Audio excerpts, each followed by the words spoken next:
Evening all, good to see you. Live chat 127 here from Brooksy's Bass Corner here in London, here in the UK. Hope everyone is fine, dandy and very well. Hope your bass playing's going great. I can see messages already, it's always a good sign.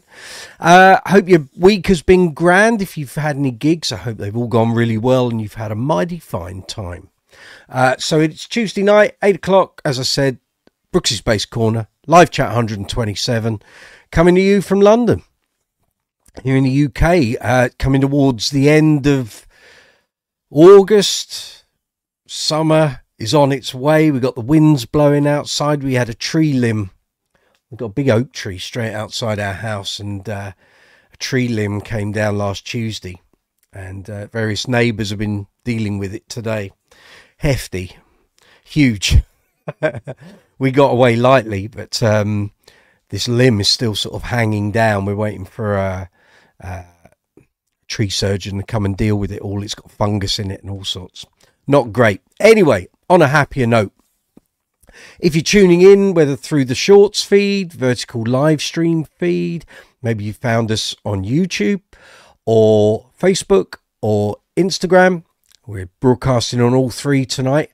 Come on in. We're talking bass guitars, bass amps, bass effects, bass accessories, great bass players, albums with great bass players on. If you want to talk about basses, bass guitars, this is the place to do it. If you're wondering why I'm going off camera, it's because I'm trying to turn off the sound on the live stream feed in YouTube, but I need to check that it's all working. There's always method in the madness, I assure you. Beat after beat, good to see you. Dawson, you're going to listen while you're getting ready for a Neil Young concert. We'll get you. Well done. Are you going out to see a Neil Young concert? Or are you watching it on the TV? Or listen on the radio even? Westfort's there. Good to see you, sir. Yeah, autumn's arriving very soon. Just popping in real quick. You've got to meet with your hard rock band. You go meet with your hard rock band. Report back later on when you get home. If we're still going. If we're still going at that point. Hope your JD's settling in, I guess would be the description. I saw a couple of videos you've put up, so well done. Dawson, you're going out to see the real deal. We'll get you. Well done, sir. Go and support those artists. Very good. Well done, Dawson. Get yourself out there. See some live music, my man. So if you've not been here on a live chat before, either on my channel or anyone else's, come on in. As I said, we're talking bass guitars, bass amps, bass effects, accessories, strings, gig bags, pedals, pedal boards. If your gear's not working or it's playing up, or you're looking for some advice, or you're looking to buy a new piece of equipment, maybe you've got some cash burning a hole in your pocket, you don't know what to buy, or maybe you've got your eye on 2 or 3 different basses or amps or pedals and you just think, I don't know what to buy. Come on in, ask questions, seek advice. If I can help and point you in the right direction, that's what we're here for. If I don't know the answers, I throw it open to the floor. The fine people that we have here on the Brooksy's Bass Corner live chats, one of us will be able to help you. By hook or by crook, we'll steer you in the right direction as much as we possibly can. So, as I said, if you've not been here on a live chat before, you're very welcome. Come on in, you're amongst friends. We don't tolerate sort of swearing and people being arsey and aggressive and obnoxious. So if you're one of those people who sort of frequents the shorts feed and you just go into people's channels and you're rude and nasty, and don't bother coming in here. You'll literally get one message in and I'll bomb you straight out. If you're going to come in and be pleasant, get involved in the chat, listen to what people have got to say. If you can offer some help, some advice, fabulous. Your sort are very welcome. So this is the video window. If you're watching on the mobile app, the live chat window is directly below. If you're on the desktop version, it's that way. It's the column on the right hand side of your screen. At the bottom of that column, you'll see the messages sort of popping up and what have you. At the bottom of that, you'll see there's a text box that says comment, chat, ask a question, depending which platform you're on. Put your insertion point or cursor in there, type your question or your comment, press send, and it'll appear here in the live chat feed. then we can respond to it. Next to that, you're going to see an emoji icon, so feel free to give that an absolute pummeling. The more emojis, the better. It shows the YouTube algorithm that you're enjoying the live chat and that you're getting involved. Next to that, you can see a rectangle with a dollar symbol. That's called Super Chat. That allows you to make a financial contribution to the channel if you wish to do so. You don't have to. The videos are free to watch. The channel is free to watch. The live chats are free to watch and get involved in. But if we offer you some advice or some information, or if you've got a bass playing issue or problem and we can help you out, then feel free to make a contribution to the channel. Doesn't matter how small or how large. All of it goes to keeping the channel going. It pays for everything that makes these live chats and the videos happen. So the mics, the leads, the stands, all of that light that lights everything up that you see on the videos, all the basses, amps, effects, strings, all the workshop stuff, all the cleaning materials when I'm doing the workshop videos, all of that comes out of my pocket. So if you want to help the channel, keep us going for as long as possible. It also helps with how the video is viewed by the YouTube algorithm. So if it sees that the video is earning money, it pushes the video out to more and more bass players. Then we get more and more bass players come in, and we have a greater knowledge base to deal with bass questions and all of that. So it's a continuous cycle. So if you want to help the channel, that's a great way to do it. Underneath the video, you're going to find a row of icons. There's a thumbs up and a thumbs down. The most important thing you can do for me, for the channel, for this video, for all videos on the channel is give it a thumbs up. It doesn't cost you anything to do it. It's literally a mouse clack. Mouse clack? Is that a thing? Mouse click or a phone screen tap just to give the video a thumbs up. That's all. It doesn't cost anything. You know, it has no ramifications for you whatsoever, but it has huge ramifications for the video. The more thumbs ups we get, the more the YouTube algorithm projects the video out, and it helps. It helps to keep everything moving in the right direction. If you're going to give the video a thumbs down, then please leave a comment in the comments section. Because if there's something that you don't like about the video or the channel, I can't make it better if I don't know what the problem is. So please give a thumbs up if you're willing to do so. If you're going to give it a thumbs down, leave a comment. Feel free to share the video out to social media, email, websites. There's a share arrow next to the thumbs up and the thumbs down. There's a save later or watch later icon there in that row. There's also a love heart with a dollar symbol in, and that's called Super Thanks, which works exactly the same way as Super Chat. Super Chat is basically for the live chats. Super Thanks exists on every single video here on the channel. So again, if you watch a video, get some information or some advice that you find helpful, useful, you can thank me, thank the channel by using that Super Thanks option. So again, if you want to contribute financially to the channel, help to keep things moving, that's fabulous, and I'll say thank you very much in advance. Underneath the icons, you've then got the description box, so you'll see a brief description of what this video is, what it's about. You're going to find timestamps, which by midday tomorrow, this video will have timestamps on the time line that runs at the bottom of the video. So if you want to jump through the different sections in the live chat, everything we talk about, all the various questions, topics that we discussed tonight, I'll set up a timestamp and you can click through to see those sections as you wish. After that, you're going to find affiliate links for Brooksy's Bass Corner merch. We've got the caps, we've got the t-shirts, of course, mouse mats, we've got mugs, glasses, coffee mugs, we've got phone covers, lunch boxes, iPad covers. There's loungewear. There's also 170 items across 15 different designs. So again, if you want to help the channel, merchandise is a great way to do it, and you get something for your expenditure. You get a t-shirt or a cap or whatever you choose to buy. After the merch links, you're going to find affiliate links for the Bass Center here in the UK. You're going to find affiliate links for Top Cashback, vidIQ, and StreamYard. We're running on the StreamYard platform. And then if you have any bass related purchases, there are affiliate links there for Amazon worldwide, Andertons and Thomann. So if you've got a bass purchase, an effects purchase, an amp purchase, strings, gig bags, accessories, picks, leads, cleaning materials for your bass, any of those items, please use the affiliate links in the description box. Go through with your purchase, and then the channel receives a very small affiliate commission. Then in the description box, you're going to find social media links, and you'll find us on Facebook, Instagram, Be Real, TikTok, Reddit, Quora, and Discord.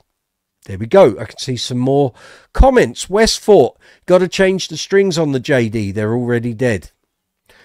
Did the bass have a new set on, or is that since you've bought it? Your meeting is at 9:30, so you've got some time here. Very good. Bill Derbyshire, good to see you. Would love to join you live tonight, but I have 2 grandkids here at the moment that have other ideas. That's all right. Leave this on in the background, Bill. I'll soon send them to sleep. Don't you worry. I'll have those 2 fast asleep. No problem. Dawson, you've got a question. Okay. Why do basses in most concerts in person sound too warbly, trebly, or washy? Very rarely I see a tight punch and a well-mixed bass. Speak to the sound man for that band. They're the guys mixing it. Unless you're saying it's like in a band that's in a bar and they're doing their own sound, in which case you need to speak to the bass player. I don't know what's contributing that. It could be the bass, it could be an effect, it could be the strings they're using, it might be the amplification. Give me more meat on the bones there, Dawson. What do you mean? Do you mean pub club gigs, or are you talking about in arenas and stadiums and proper gig venues? Tell me what you mean. Dangerous Dave, good evening. I don't think you've been here before on the live chat. I don't recognise your handle, if you'll pardon the phrase, but you're very welcome. We're talking bass guitars, bass players, all of that, the world of bass. So as long as you want to talk about that, you're in the right place. Westfall, the strings were, I think, midway through, okay, when you got the JD, so you've pummeled them into submission. It's now time to change them. Very good. Are you going for 3090s, or are you going 3595, or no, not seafood, Dave, bass guitars, these things? There's no fish here, no crustaceans.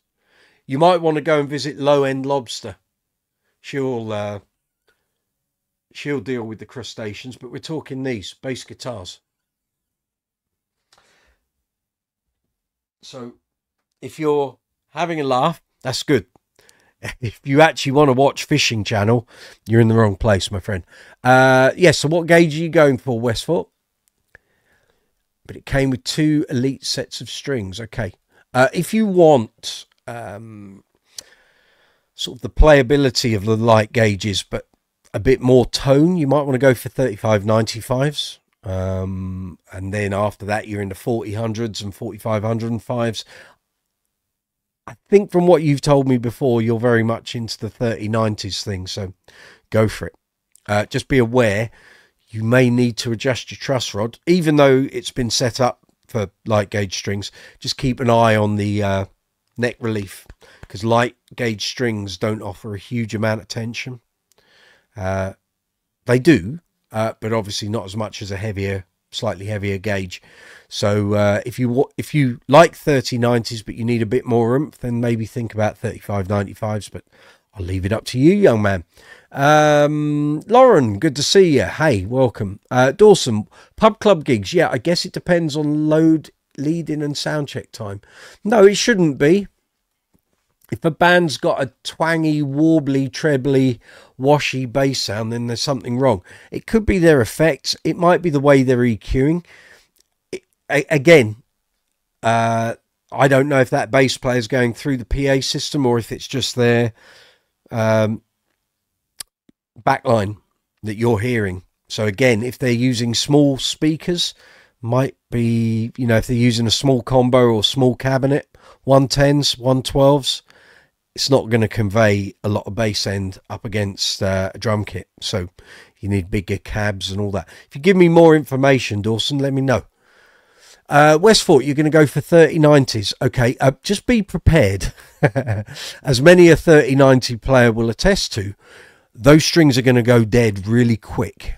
So if you're just playing at home, that's fine. But once you start gigging them, you will find they'll die off within about 2 gigs. And if you play in a rock band, which I think you do, I'm going to let you discover all of this for yourself. But I can tell you now, you're going to want to go, excuse me, you're going to need to go to a heavier gauge at some point, because 3090s do not survive in rock bands. A man of experience here. I went down that route once. It never happened again. And I know many players who wanted to be Mark King in their playing style, and it doesn't really work in a rock context. It's all about oomph, bottom end. You're driving the band along, and 3090s ain't going to do it. But I'll let you discover this for yourself. So you've heard me suggest it. You'll discover it for yourself over time. Lauren, 4095's for you. Very good. Mohit Sunil, I don't know if you've been here before, but hello anyway. We're a bass channel, bass guitar channel. If you want to talk basses, bass guitars, bass players, you're in the right place. Westford, I think it had 35s, 95s. Okay, well, if you're dropping down a gauge, you're going to need to adjust the truss rod. So make sure you've got the appropriate JD tool for doing that. It's not a standard Allen key. It's kind of, it's like a stem with like a hood, and it's sort of, yeah, and you'll discover it for yourself anyway. If you don't have one, you'll need to buy one. Mr. Lover, good to see you. Evening, has anyone found the lighter 90-30 strings eating their frets? No, never had that, because there's not a lot of metal there anyway. What bass are you playing? What bass are you using those on? Mohit, which bass playing style you prefer the most? Slapping or tapping? Neither. Fingerstyle for me, sir. Fingerstyle. Then probably an equal proportion of slap and pick playing. Tapping, I very rarely ever do it. I've never had to do a tapping section in any song in 30 years of professional playing. So I don't know what to offer up from that. There's the young Mr. Fitton Perkins there. I'll bring you the screen shortly, my friend. Dawson, just airing out my frustrations, that's all. Keep on rocking in the free world. Well, quite. I try that every day, Dawson. But yeah, well, I'll tell you what, when you go out to gigs like that, Dawson, get up close to where the bass player is and see what size cabinets he's using. See if he's using any pedals. And if you get a chance to talk to them in the break or after the gig, find out what strings and stuff they're using. But I don't know why people have got wishy-washy bass tones. There's more gear out there than there's ever been. There's more information online regarding bass and bass playing than there's ever been. So having wishy-washy, arty-farty bass tones, there's no excuse for it. Westford, yeah, I got it. It came with it. Very good. Mohit, oh, then I guess you have tried playing Muse by Hysteria by Muse. No, and funnily enough, I was watching Phil DeHove's channel yesterday. Hi, Phil, if you're watching. And he was playing that, and we had a little discussion about it. And I've been very fortunate that in all my time of bass playing, I've never had to play Hysteria by Muse. Many's the time it's I've depped for bands. They've not mentioned it in the lead up to the gig, sent me the tunes they want to run, all good. I get to the gig and they go, oh, we're going to do Hysteria by Muse. I said, no, we're not. What do you mean? I said, I don't know it. I've never learnt it. I've never had to learn it. And that has happened to me probably about 3 times. And my thing always is, if I know a song, great, we can play it. If I don't know it and you didn't tell me in advance, it ain't happening. I'm not standing on that stage bluffing my way through a song like Hysteria. No chance. It's not happening. So no, I don't play that. Never had to play any Muse songs, thankfully. It's something I've kind of not tried to avoid. It's not something I've tried to avoid. It's everyone always assumes because I like Queen and the sort of bass player I am that I love Muse. I don't. I'm not a fan of Matt Bellamy's vocals. I don't like his voice. Chris, great bass player. Loads of people think he's the second coming of God. Not really on my wavelength, not my thing. It just doesn't really do anything for me, I'm afraid. Just never been that kind. I'm into songs. I'm into Mark King and I had this chat a while ago, and both of us agreed, you know, the power is in the song. I find a lot of Muse stuff is just an excuse for musical, pardon my language, wankery. I know some people think they're the greatest band on the planet. I don't. I'm sorry. I think Queen are a far better band. Without Queen, you wouldn't have Muse. So yeah, they're not really my thing. But each to their own. I know some younger players think Chris Wolstenholme is just, you know, the dog's doodahs, and that's fine. We've all got our heroes and our players that we think are amazing, but it's never done anything for me. It doesn't get me going at all. Mohit, for me, I always find it hard playing classical thumping from Victor Wooten. Man, it's hard to play. Okay, there was a really good video I saw on YouTube yesterday, I think from his brother Regi, and he was talking about slapping. Very basic video, but it was fabulous. And he was saying there are 4 types of slapping, and one was on the one, so 1, 2, 3, 4. There was 2, which was 1, 1, 2, 1, 2, 1, 2, and then there was a 3, which is a triplet thing, digga da digga da digga da, and then there was a 4, which was digga da digga da digga da digga da digga da digga da, and he went through it. It was like 7-minute video. It's fab, really good, worth checking it out. But if you're trying to do slapping and you're thinking, how do I get started on this? Check out a video on YouTube called The Slap Bass Program by a guy called Alexis Sklarevsky. It'll be a digital capture of the VHS video. I don't think it ever came out on DVD. If you ever find a DVD of it, then it's a capture off the original VHS. Everything you need to be able to play slap is in that video. It's about 1 hour and 10 minutes long. Check it out. Go and find it. Search for it. The Slap Bass Program by Alexis Sklarevsky. It's all in there. Lauren, do you remember how surprised you were the first time you heard Mark King one man as far as his bass playing on that LP is concerned? No, because I read the interview with him in Bassist magazine, which is here. Hold on. Just got to move something on my shelf so you can get to it.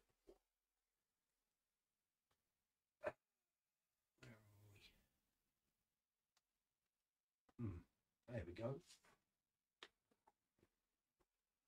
Which came out about 3 months before the album did, or maybe 2 months. That little number. At the time, this was the first interview Mark had done since 1994.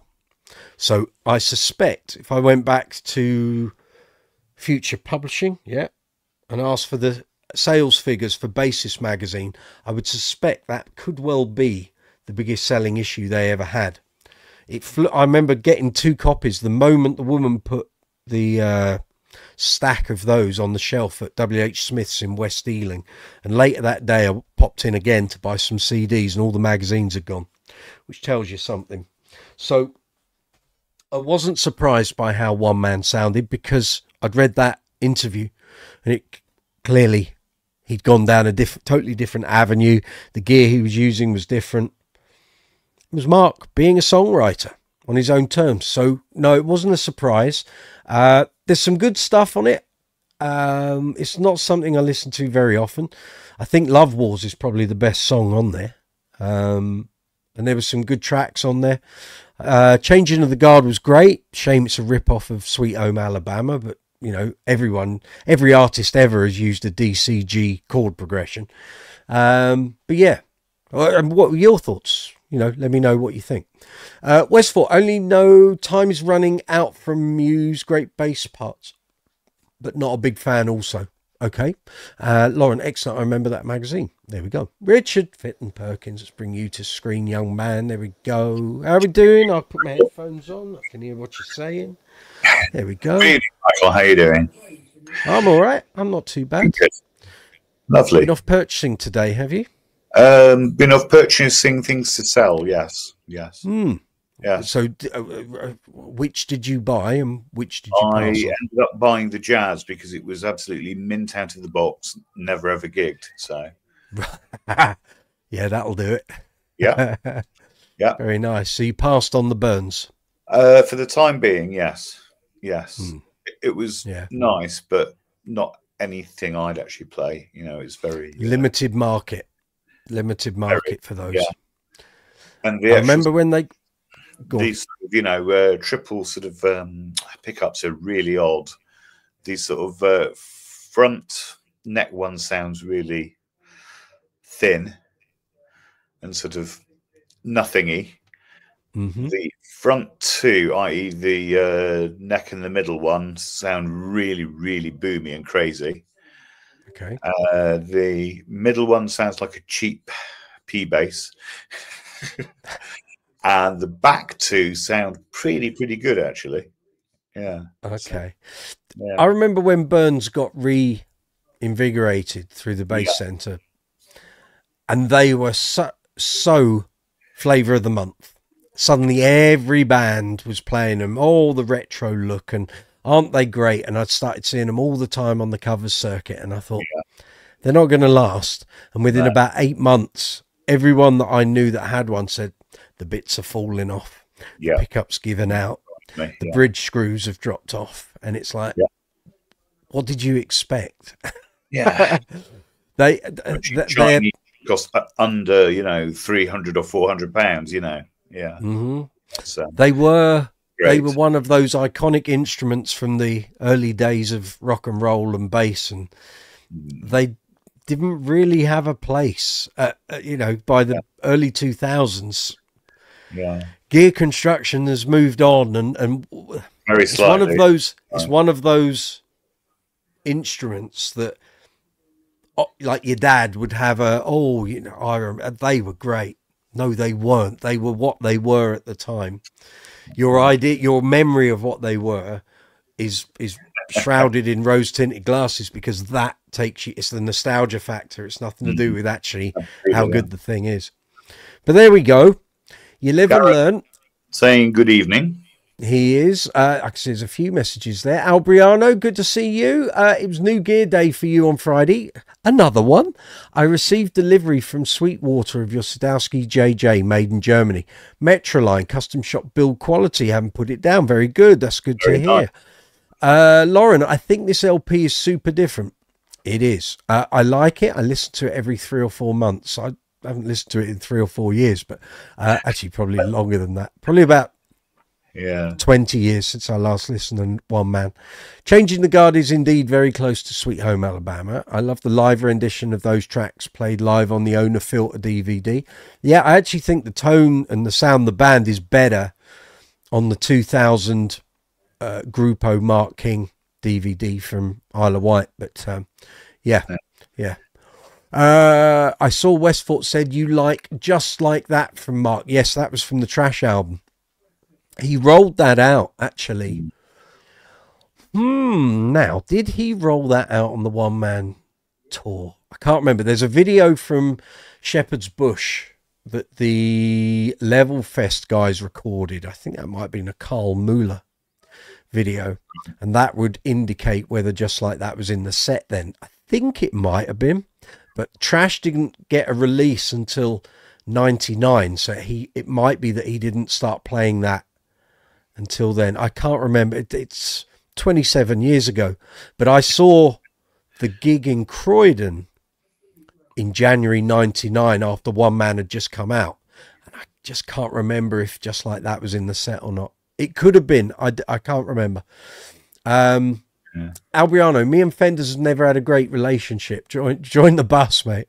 Roger Sadowsky took what Leo did and made it better. Yes, he did. This jazz bass is amazingly good. Ever played one? Yeah, I've played a few. Some of the German ones are okay. Some aren't. It depends. It depends. To be honest, the actual best one I ever played was one of the Japanese Metrolines. It was a Will Lee one. It was absolutely phenomenal. I think he might have got the name wrong here, because I think the German ones aren't called Metroline. They're called something else. No. Metro Express? No, the actual cheap Far Easterns are called Express. Okay, because the first ones that were made in Germany were really bad. Yes, and Roger Sadowsky had to come back and give him a boot up the backside. Yeah. What do you guys think of them? Well, like I say, the ones I have played which I think would have been in Base Direct, actually. The one I played was good. But around the same time, about a month later, people were buying them from Toman and what have you, and they said the quality wasn't good. But that was 4 or 5 years ago. Yeah. So I would hope by now they've got those processes in place. And also, I haven't heard Roger Sadowsky venting about them, so I'm guessing they got all of that I'm actually going to be controversial here and say they're okay. The general sound of them, apart from that one, always sounds very generic to me. And I just as a player, I think if you find a really, really good Fender, it's actually better.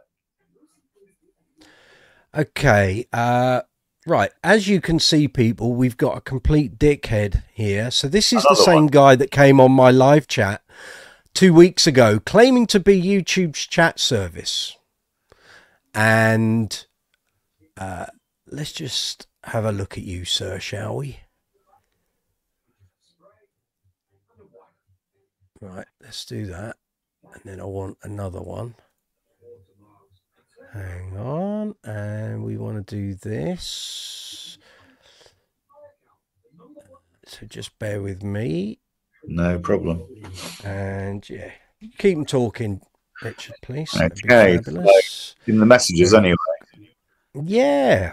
No, let's just keep this guy. Keep this guy going, please. He played with Grupo Mark King in 2000, just like that. Yeah. And, Electric Low End says greetings from Finland. I think somebody further up the chat actually said hello to me a few minutes ago. Yes, you've got your own fan club. Albriano, good evening. That's it. Lovely to see you. Here we are. And then what else have we got? Electric Low End, we've done that one. And that's it for the time being. Okay. That's it. Very good.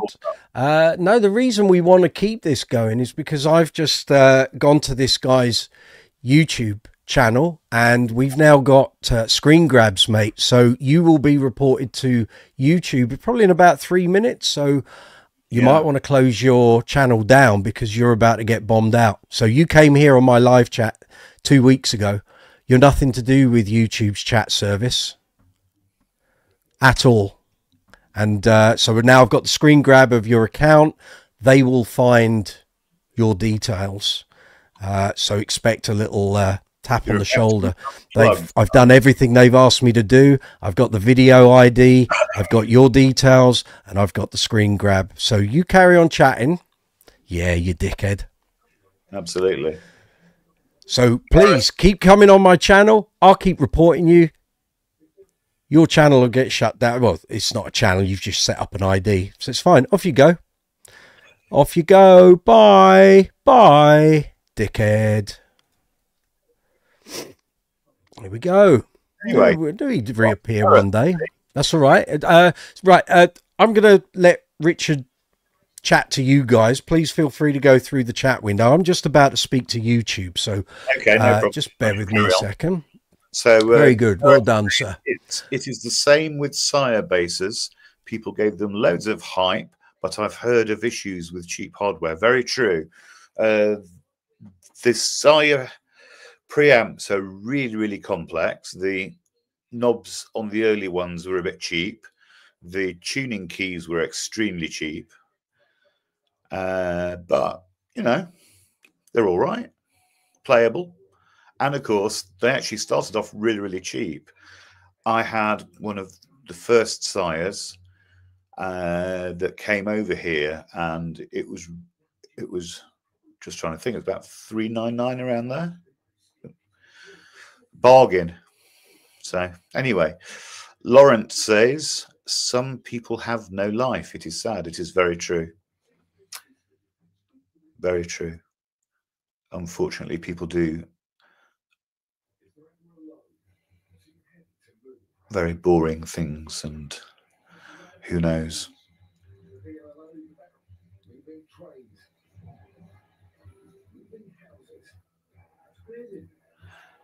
And it's all gone quiet now.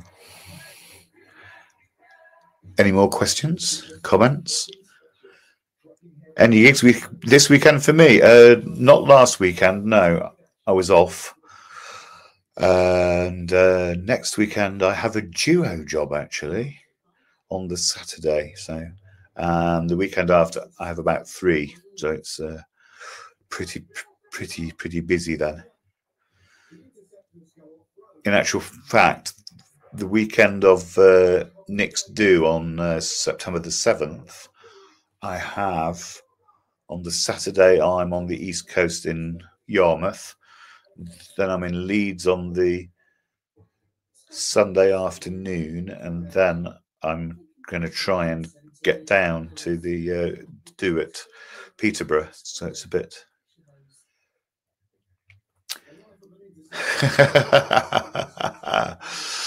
Poor Richard has been chucked in the deep end. It's like someone shouted bass solo. I'm fine. Those, no problem at all. Laurent is saying, all I want to say is keep on doing what you do.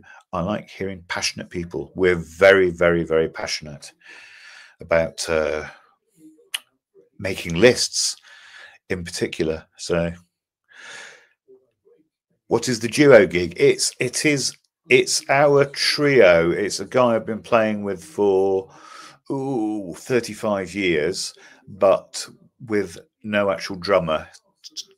So it's actually tracks, and I actually get to play bass, preamp, pedal, and nothing else. It's great. So less sort of, carting of things. Good evening, Philippe and Sammy. Hi all, it's my cousin's 40th birthday today. He would really appreciate a shout out. His name is Nick Gurr. Well, all we can say is happy birthday, Nick Gurr. Very nice. Don't listen to Sammy. Oh, okay. Oh, hang on. We've had these before. Hold on. Yeah. Right. Yeah, right. Let me just rattle through here. So I'm in touch with YouTube now.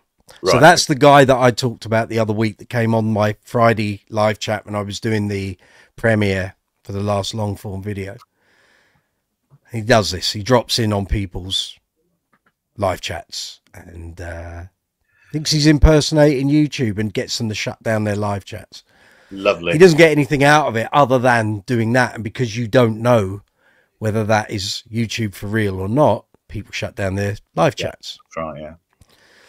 But well, it's fine. I've got the screen grabs now, and I've got the video ID. We have an interesting question. Talking of bass solos, Richard, do you have a formula you work to? What is your approach?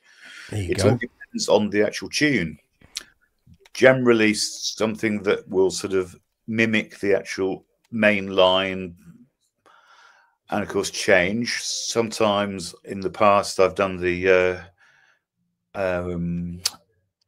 Wooten sort of trick of, if you generally play things, if it sounds right, great. If it doesn't, move it. Yeah, because of the theory that you are never more than a half step away from a right note. So that kind of thing. Don't take it seriously, just a troll. Plenty of those around. No, absolutely. But I want people like that kicked up the jacksie and off YouTube. Yeah, so that's right, yeah. There's no way of doing that, but they can find, he'll have had to have put in an email address to be able to create that. He's probably watching and he's there banging away at his keyboard, but we can't see your messages anymore, so it don't matter. Love it. Love it.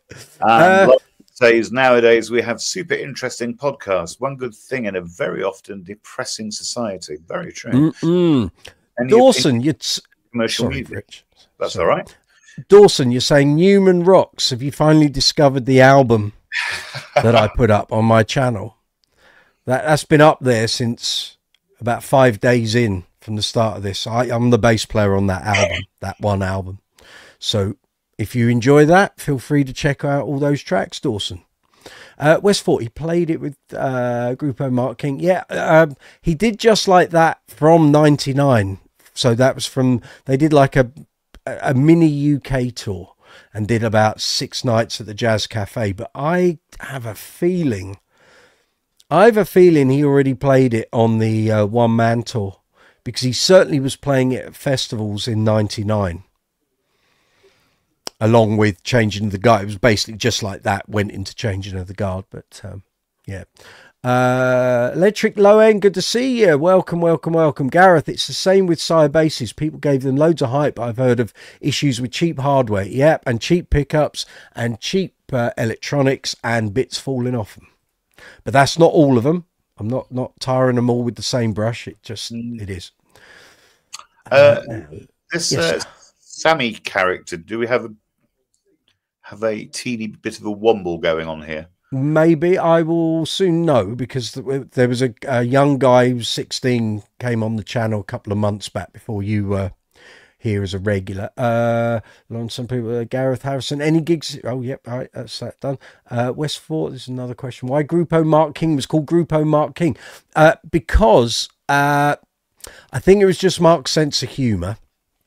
And also that was how the band was labelled in Europe at that time.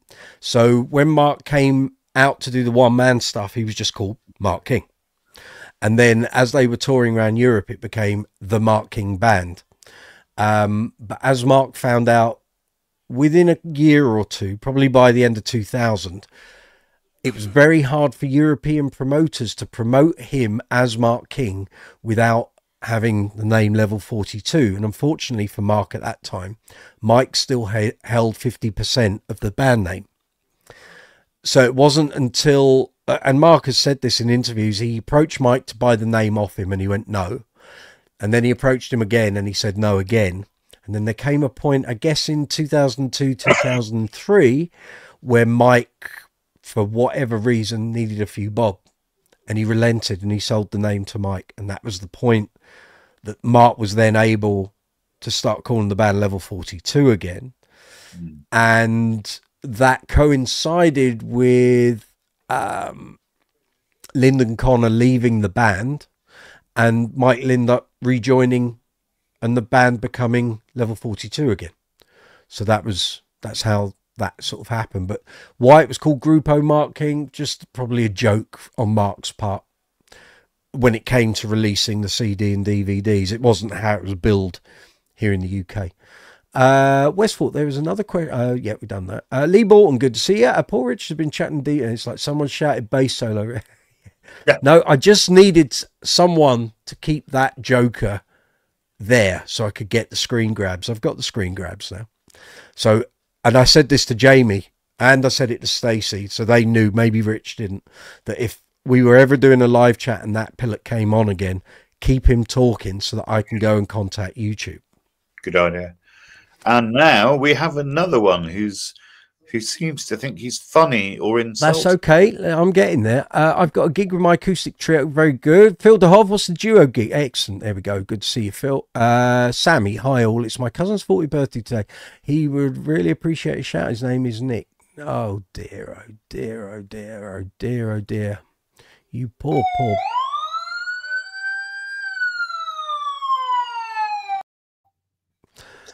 We need to take that off so we get the full effect. Right, okay, and I'll check his other messages. So, no, he didn't. You are gone. Bye. Bye. Thanks. Good. Yeah, going through the archives slowly but surely. Well done, sir. Right,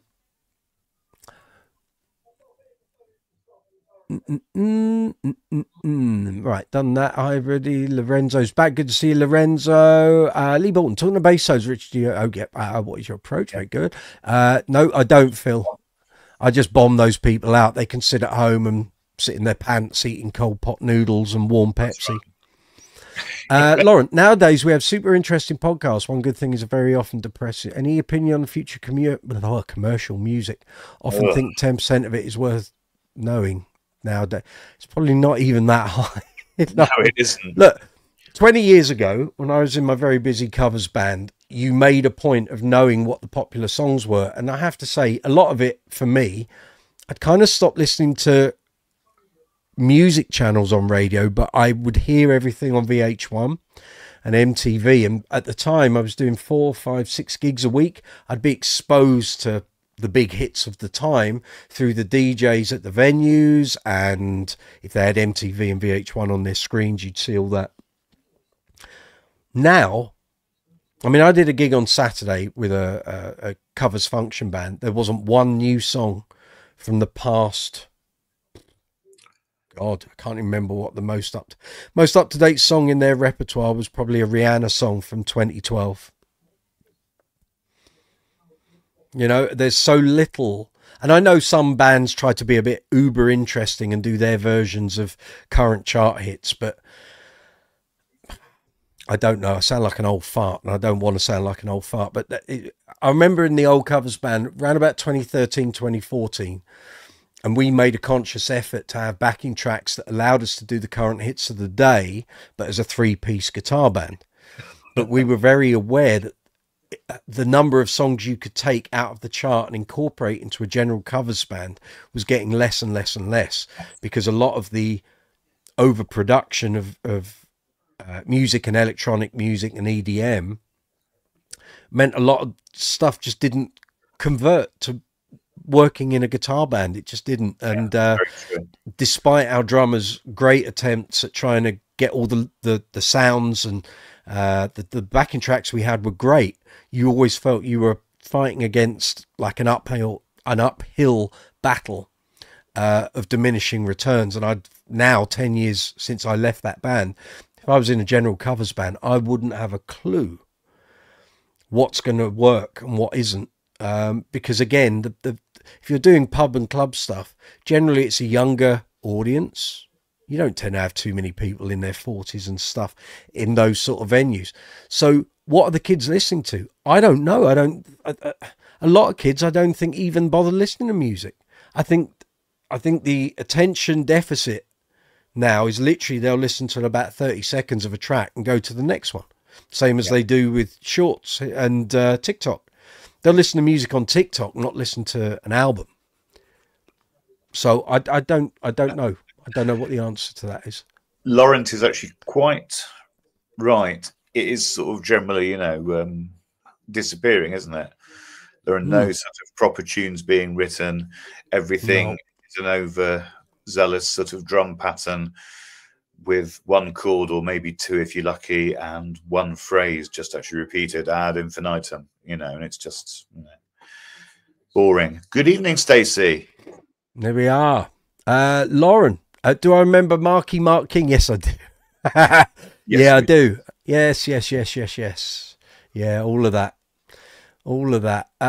Gareth read one day I would love to talk about level 42 with you guys in person. Well, if you're over here, I mean, you can come on live. Why don't you join us on the live chat? Email me, brooksysbasscorner@gmail.com.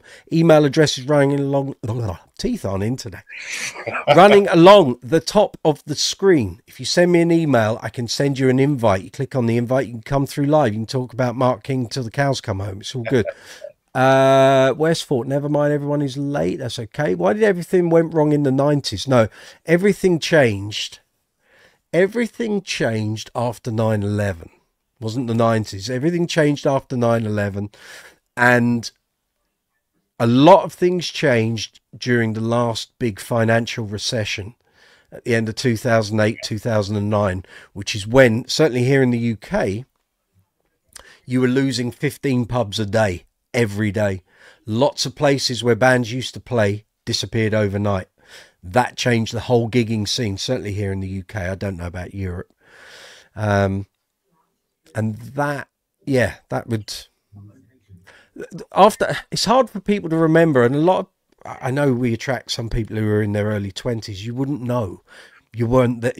Either you'd only just been born, or you hadn't even been born. But I can talk from a position of up until 9/11, the bands I was in, when we got towards Christmas, you would have loads of corporate events, as well as all your other work, as well as your weddings and your parties. You'd have loads of corporate events. That Christmas after 9/11, there were no corporate events, certainly not in London.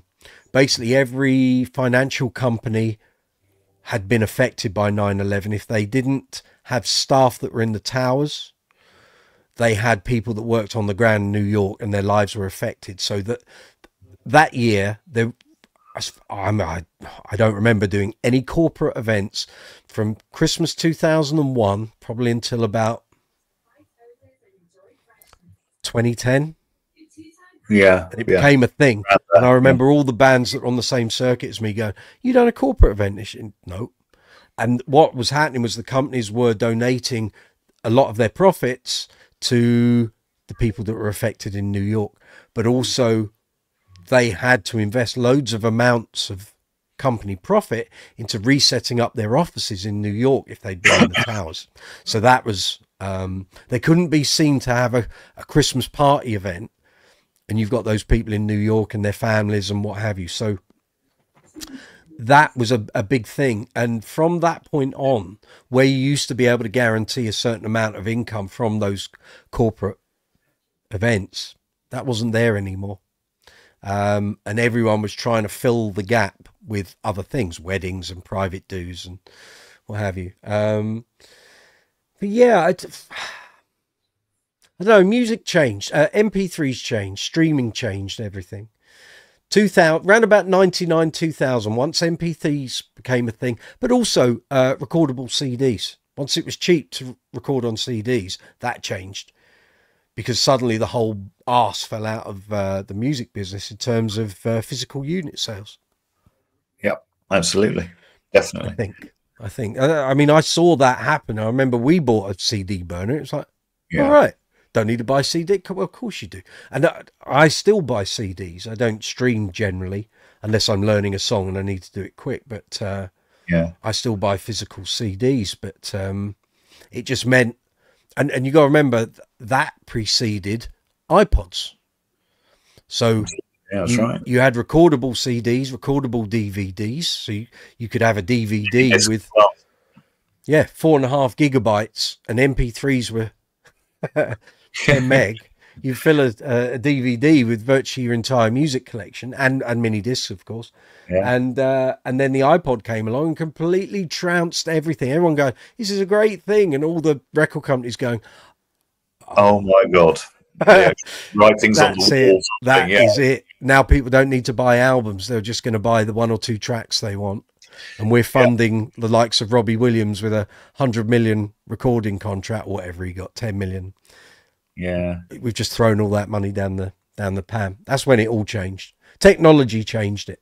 Absolutely, yeah. I think generally sort of gig-wise, sort of functions and things, it was mainly private functions in the 2000s. Mm-hmm. I was playing at places like the Dorchester and the Sofitel, Leicester Square, and all over the place. Mm-hmm. And then in the sort of late 2000s, I was working for the BBC and the Strictly tour, and all of those jobs and the sort of big bands with Jeff Hooper, Len Phillips, all of those, they suddenly actually disappeared in about 2010. Just absolutely dead everywhere. So yeah, it's all changed. It has changed hugely, very much so. I'm just going through all these messages. Gareth, record labels don't want bands, they want solo groups that don't write their own music and they can control every aspect. Yes, and also they want artists that already have all their social media rocketing. Basically, record labels don't want to put in any work. You have to, in order to get signed now, you already have to have a following, and it has to be fairly massive, because that is the audience that the record company will project out to. So you've kind of got to do the work for them before they even look at you. Absolutely, just the way it is. Lauren, today in France, many bars want tribute or cover bands. Well, that's kind of always been a thing. Or only duets or duos, because they can pay them less. There is no market really for original bands. Not if you want to make money. There's the rarity. What's that? Is it Cardinal Black? There's an originals band been all over YouTube, and they were saying for them to tour or to go and do any shows in America was going to cost 60 grand before they'd even made a penny. Crazy, isn't it? It's not a doable thing. It's yeah, and you know, everything costs more. Well, God, we're on a right old downer tonight, aren't we? Everything costs more and more. Petrol costs more, vehicle hire, hotels cost more, food costs more, and all those costs have to be met one way or another if you're going to go touring, and it's hard. It's very hard. It's not, I've said many a time, being a musician or self-employed or an artist of any sort is not for the faint of heart. It looks easy. It's all, you know, as Toto and Lukather has said many times, playing's the easy bit. The money you get paid for doing this job is all the other stuff outside of the gig that you don't see, and the hanging around and the traveling and everything else. That's what the money is for. Doing the gig is simple. That's not the hard bit. Lauren, our generation soon already turned 50. Still, yes, it's a dim memory for you, Rich. Still has that physical need to keep our CDs. I do. I won't be getting rid of them. I've told my nieces, because I don't have any kids. Oh, dear when I pass, 5.5 years ago, that was, you know, for me. Yeah. My nieces will get my CD collection, but having been through 2 family deaths in the past 2 years, it's worth nothing. You spend all that money, it is worth nothing. Absolutely nothing these days, yeah. Unwanted. Just kind of disappeared into the younger generation, yes. Well, they want... The other thing is very hard for the younger generation to have any possessions because everything takes up so much room. And now, when it comes to renting or buying a house... good luck with that, or a flat, you have to travel light. There is no...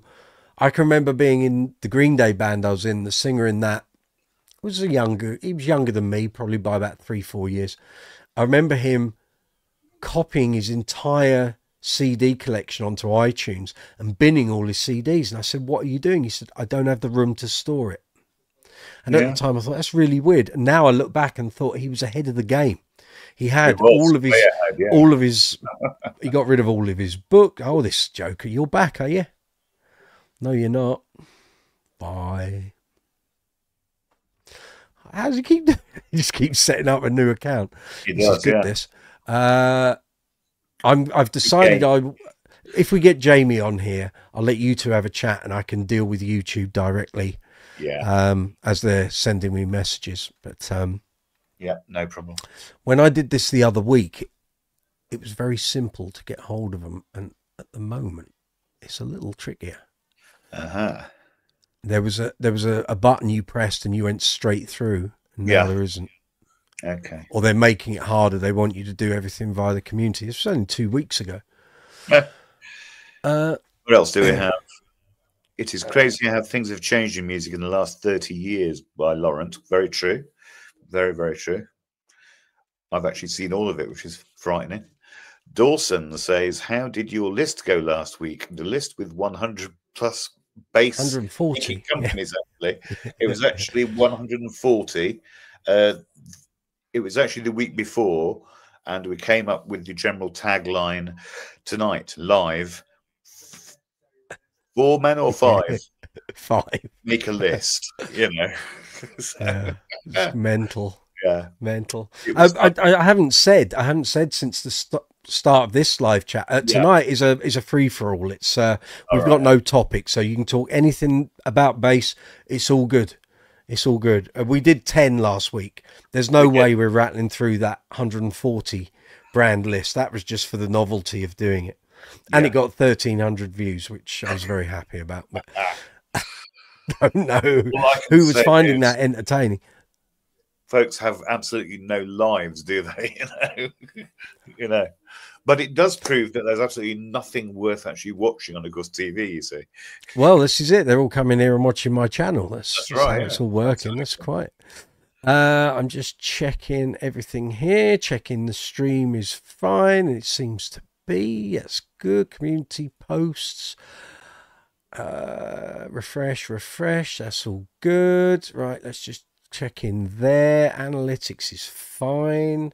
Stream Gareth health is says excellent. it is the same DVDs, etc. Most people stream on the likes of Netflix, only they are cutting bits out of films to make them more PC.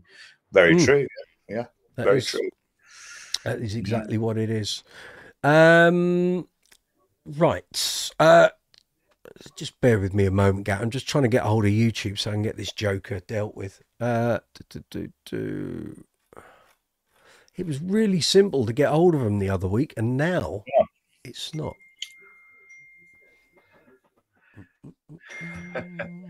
Terms of service? No. It's none of that.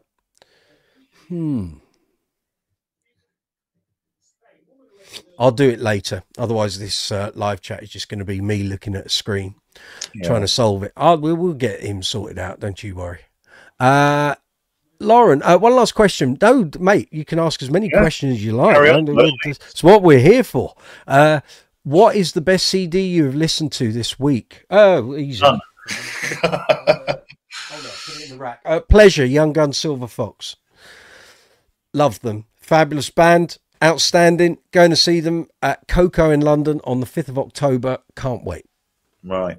I've actually got to admit, I have listened to absolutely nothing. I was learning Dean Town all of last week. And this week, the only things I've listened to are the Tucker Carlson podcast, Smith and Sniff. And I've watched a little bit of Hoovie's Garage. That's it. There you go. There's the answer for you, you see. That's it. And you, Lauren, what have you been listening to, other than one man, of course? Anyone else care to tell us what they've been listening to? Gareth, what's on your what's rotating on your turntable? You've been listening to Crowded House, greatest hits. Got to, well, whenever you see greatest hits, you've got to make sure you pronounce it right. Otherwise, it gets a bit rude. That's a great album. What's on my YouTube Music speed dial? We've got yeah. Well, look, get you. It's called YouTube Music Speed Dial. Jamiroquai, Duran Duran, Status Quo, very Back good. Bang, Conscious Club by Wolfpack, very cool. John Edwards' track Never Too Old to Rock and Roll. I didn't even know that was the song title, and as soon as you said Never Too Old to, I thought he's going to say rock and roll. You did, absolutely, yeah. Bang on the money. Blues Alive, the album by Gary Moore. Fearless Flyers, Level 42, Love Games. I think that was because I was actually playing it the other day. So Level 42, Forever Now, brilliant album. Love that one. I remember when it came out, it was like, oh, return to form. Awesome, lovely album that was. Pink Cadillac by Natalie Cole. Very cool. Don't Stop Now by Dua Lipa. It's a good tune. Good bass line. Well, it's not even a bass line, it's electronic. Yeah, true, yeah. Jump by Van Halen, because I had to actually learn it for a gig. Bloody hate everyone has to learn that one day. You have to. Running in the Family. Oh, you've been listening to the hits, haven't you? You need to dive deeper. You need to go deeper on this. Yeah. Alla Sala, which is an album by Khruangbin, which I've probably easy for you to say completely differently. Which is the have you ever? I was going to trio, isn't it? With what's the name? Laura Lee. Okay. I was going to ask, have you ever heard of Physical Presence by Level 42? Yes. Oh, okay. Yeah, I have, yeah. Good. Yeah, I've actually got so many people don't even know that's an album. All of them, yeah. Okay. Yeah. So Gareth, you've been listening to Crowded House, beat after beat, a band from the 80s called 8 Seconds. Don't know them. Never heard of them. No. No. Lauren, an oldie, Ricky Lee Jones's Pirates. Okay. Lee Borton's been listening to Young Guns Silver Fox on vinyl. Very good. Lauren, an Undig Level 42's unreleased track Fire. Wish it existed, a live version of it. Yeah. No, yeah. A lot of the stuff, apart from in the first 8 months of the band, after that they never played stuff that wasn't actually on albums or B-sides. Things like unreleased tracks like Fire, they never made it past the rehearsal studio. Yeah. Well, sometimes elements would creep into Mark's solo, but things like Fire and stuff, no, if they didn't make the actual eventual album, they never got any further. By the way, Gareth Harris, go on. Oh, sorry. No, Where no, did Gaddafi Duck come from? That was something Mark wrote for the London-based guitar show in 2011. But there was a demo of him playing it in the 80s. It might have been an idea, but it's on YouTube anyway, yeah, somewhere. Actually, okay, saw it. I'll check it out. But very, very quickly, one album, which is absolutely fantastic. Nick Campbell is a LA session player, mainly plays a blues 60-something P bass, and a very interestingly modified Fender Music Master. Okay. And the album's actually called Art. It's absolutely phenomenal. Right. Is it a new album or is it? It's been out about a year or two. Okay. Yeah. There we are. Yeah. There we are. What's that say? Gareth, been listening to In It for the Money by Supergrass. Very good album. Ooh, yeah. And Moseley Shoals by Ocean Colour Sea. Oh, Ocean Colour Sea, yeah. Moseley Shoals was a big album, 96. Yeah. Truth Teller, hello, just passing through. How you doing? What's the topic? Bass guitars, bass amps, bass effects, great bass players, albums with great bass playing on. If you've come along thinking it's to do with bass fishing, that's not this. You're in the wrong place. Exactly. Bass cookery. Yeah, there you go. Bass. No, not here. That's it. That's it. Beat after beat, Canadian band Kiss You When It's Dangerous. Don't know that one. No. Lauren, I did love the two. Artist I really listened to is Elizabeth Shepherd. Absolutely phenomenal. Right. She is. Okay. She's a jazz pianist and singer. Absolutely brilliant. Lauren saying he did love the Mark King 2001 live concert on DVD, although the audience and the security at the venue make it a pretty dull watch. But if you can get past the shots of the audience and just watch Mark, it's fine, because it contained rarer live tracks. Yes. Why are you leaving? And you can't blame Lewis. Well, the thing is, back in now 98 one-man tour, 99 tour, 2000 and 2001, Mark allowed you to email him the tracks you wanted to hear. He didn't respond to them. He would take the emails and then see what was popular and what wasn't. The 2000 set list was off the charts, which is, if you watch that DVD or any of the recordings from that tour, the set list is phenomenal, even better than 2001. So you were getting album tracks from World Machine that, Asleep on My Heart was never played. That had never been played. Lying Still was played. We got True Believers, a real cross of the albums. But then once he got the Level 42 name, that whole option wasn't offered anymore. Oh, Zuma's coming in. Hello, young man. How we doing? Hello. Good evening, Mr. Zuma. How are you both? Yeah, we're good. We've had some fun and games. I have not been able to listen as I wait. Pesky work. That's all right. So that's all right. We've had the YouTube impersonator on tonight telling me I've got to cancel my live chat. Oh, that one came back? Well, one of them came back. Thankfully I've got all the screen grabs, and the red background? Can you chuck off Truth Teller, please? Yeah. I want to see what he's written. I've seen you before. You were on a funny compilation channel. Sure, it was you. Those who fall for white and end their life, you, sir, are a gullible pleb. Bless you. Wow. Dickhead.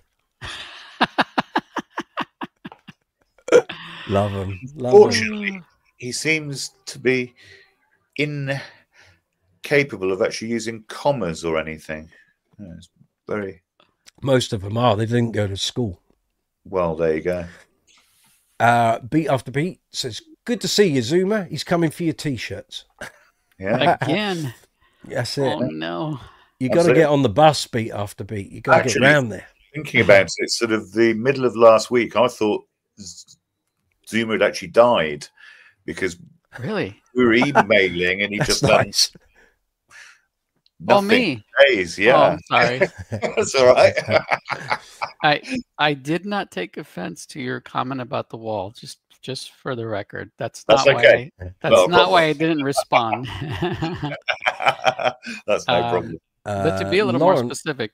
Oh, sorry. Go ahead. No, go on. I'll just read the message. Go for it. Oh, I like that. It's I work at a school, so right now we're prepping for the fall. Right. And it's generally a very busy time as we. I'm actually back in school in September as well. Yeah. Yeah. Oh, you work at a school too? Teacher as well. Yeah. Yeah. Oh well, hey, we got to talk about that too.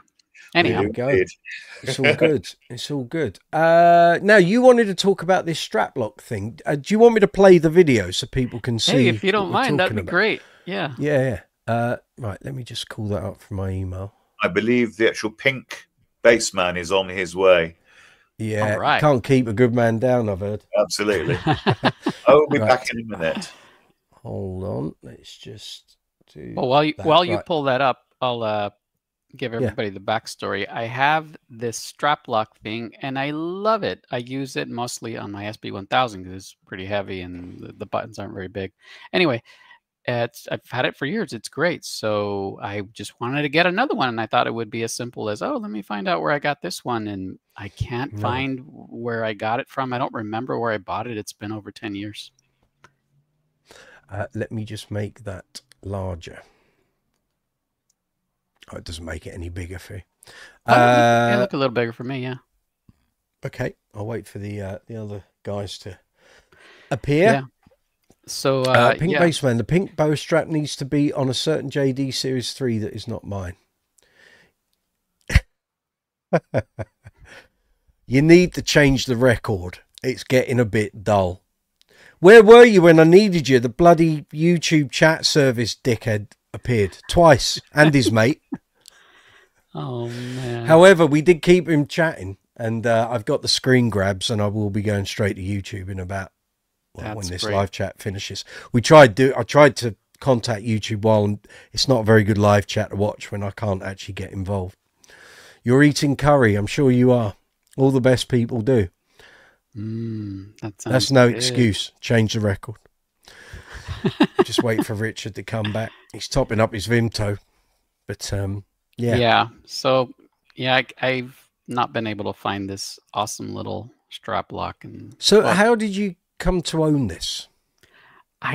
That's the thing, is I don't remember. What I do remember is that I bought it somewhere. I physically went somewhere and bought it. So it could have either been something as simple as Guitar Center, or it could have been that I was at some a show, like a bass player event kind of a show, and all the vendors were out, and I said, hey, this looks cool, and I bought it. That would be worst case scenario, because maybe I bought it from... You didn't acquire it through buying a bass, and it was part of a bass. No, it wasn't part of a bass. I vividly remember like taking it out of its little plastic package, which I kick myself for not having saved that package. But what was I going to save it for? So whatever. But that was the only thing that had any branding on it, because the item itself has zero branding, has no numbers, nothing. So I just want to buy more of them, and if I can't buy more of them, I'd even like to try to recreate it. because it's such a handy little thing. And I've just never been much of a strap locks guy, so there's another topic there. I've just never gravitated towards them. I know they've gotten a lot better. I suppose when I tried them in the past, I felt like they were, they made a lot of noise and, just clink, clink, clink, and that's the last thing you need when you're, I in school, I would do plays and, you have to be quiet. You can't, they can't be hearing, a buzzing amp or you messing around with your strap lock. And so it's just like, okay, that makes too much noise. I don't like that. I know they're a lot better now, but you've clearly never experienced the bass falling off its strap, hurtling towards the ground. You see, because once that happens, then you think, they might be a good idea. And I mean, I've said it on live chat several times. There's a video on the channel about changing strap locks and what have you, and how to use a set of shallers without using all the bits. Because if you set a set, or the way they used to be before they changed them 5 years ago. Do I have any to hand? No. There's probably some in my gig bag over there. But anyway, so a shaller comes with the strap button, which goes on the base. You've then got the actual lock itself, and then there's a screw and a washer. And the idea is you put your strap over the lock, you then put the washer on, and then you put the screw on and you tighten it up. Yep. Great. In theory, great. And then all you've ever got to do is attach the locks at each end, make sure they're locked, and away you go. It works great, except over time, as that strap shifts under the screw and the washer, it makes them loosen up. So unless you're extremely diligent and you tighten them every gig, you tighten them eventually a lot, there comes a point where the screw flies off and the washer goes. And obviously, unless you know it's going to happen, you don't. And what happens is, however you're moving, the strap just comes off the button. And if it's not that end, it will be the other end. So what happened to me was it was my pink Kabiki. So it lived a charmed life because on this occasion, it didn't hit the floor. I caught it. But a year later, it suffered that. So what happened was I was on a gig and the screw came off and the washer strap came away from the top button because I hadn't changed the bridge. On the Kabikis, you get that.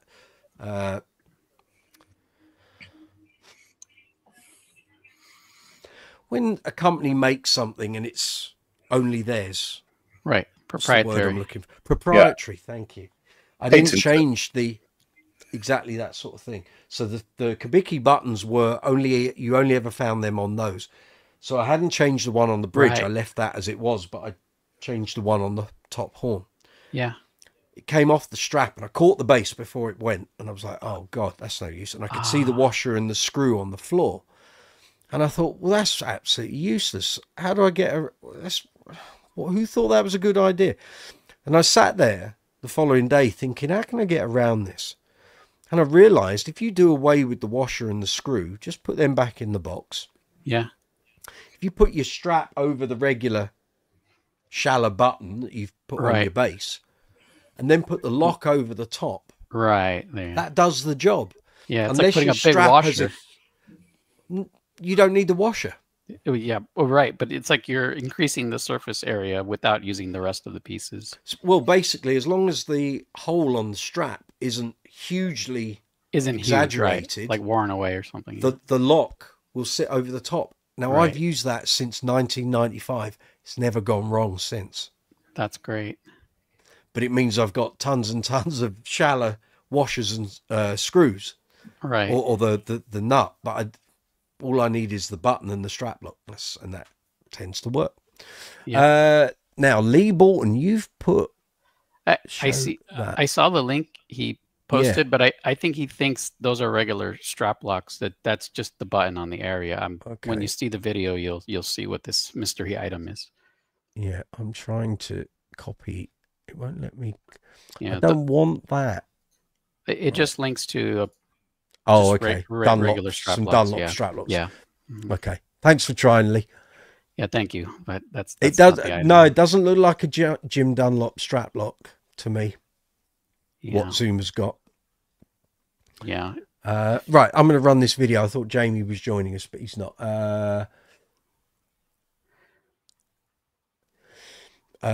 There's the guy with the Cyrillic. I don't know how to pronounce your name. Anto? Yeah, Zalupa Bas. I don't know what you got to write in English, my friend. I don't know what that says. Right, let's run this video and see if we can help the man. Very nice bass, by the way. So it's this. Now, I've never seen a Straplock like that in my life. I don't know what that is. I don't know what brand it is. Or Yeah. I've never seen a contraption like that. It's a hell of a waste of plastic. You'll see how it works. Oh, you know, I can't hear the audio, but that's okay. I think you can still get Oh, the gist. hang on. I can put that on. Just otherwise changes the Oh, button. here you go. And then you have a strap that really doesn't fit as tight as you want it to. So this little guy is pretty ingenious because all you do is just slip it in like that. Oh, I see. And Yeah. you don't even need a tool to do it. Then you just set this screw down like this. And if I can It's a get hefty close chunk up of on it, plastic, though. the screw really doesn't dig into the strap. Yeah. It's just kind of sitting there. And it's super solid. And removing it is super easy. So way quicker than anything else that I know of. I know of the rock locks and I know of the D'Addario stuff, but those either require you to attach it to a strap or it's part of the strap. So I just think this is way easier. If anybody knows what this is and where I could possibly get more of them, I would much appreciate it. Thank you. Bye-bye.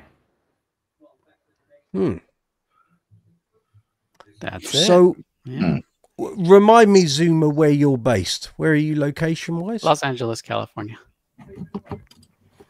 You're going to get anything that we get. So, but Yeah. I've never, ever seen anything like that. Yeah. No. I'm starting to think I got it at a bass player event. You know, like maybe there was just a random Maybe a vendor company making them and they were trying them out maybe to try and make them a thing and didn't take off. I don't know. Somebody did give me one lead, but it didn't really amount to much. They said, I had one of those. I believe it was made by Dunlop, and Dunlop currently does sell something that's a little bit similar, but it works by an entirely different mechanism, but it's sort of the same concept of, you know, you're not screwing anything into your bass. You're just attaching this little thing to the button into your strap, but it's not as easy to use as the one that I have in the video. So that one, it was kind of a dead end.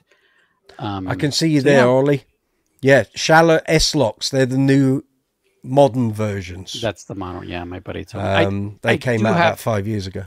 I do have two basses with strap locks, just so you don't think I don't have any basses with strap locks. So I have them on every familiar with bass. them, yeah. Well, Yeah, basically, I make every bass have Yeah. shallow buttons, but for things like That's what my Betsy, buddy where does. the actual Yeah. strap button and the screw is bigger than the screw you get with shallows, and this has always been a problem.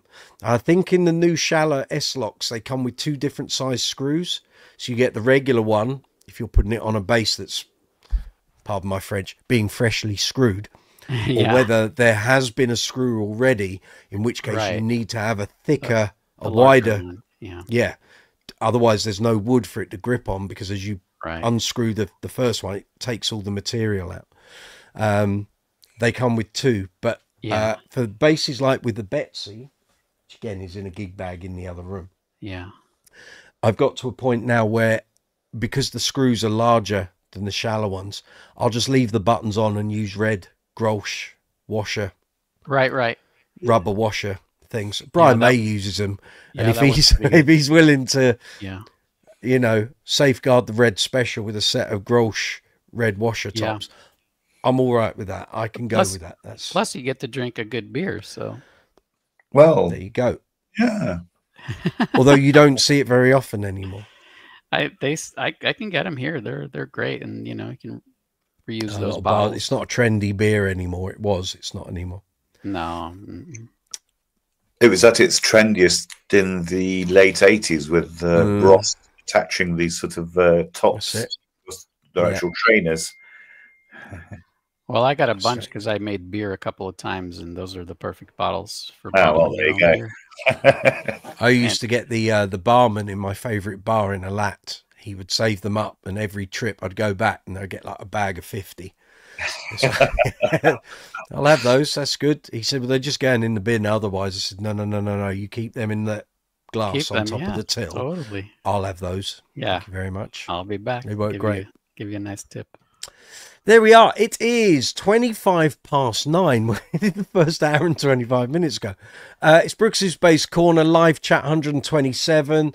Thankfully, we've eradicated the dickheads so far. They could come back. I don't care. Quite possibly. Bring it on. Yeah, they probably will, because they've got nothing else to do. And, yeah, what a load of nonsense. Absolutely. We actually need a short clip of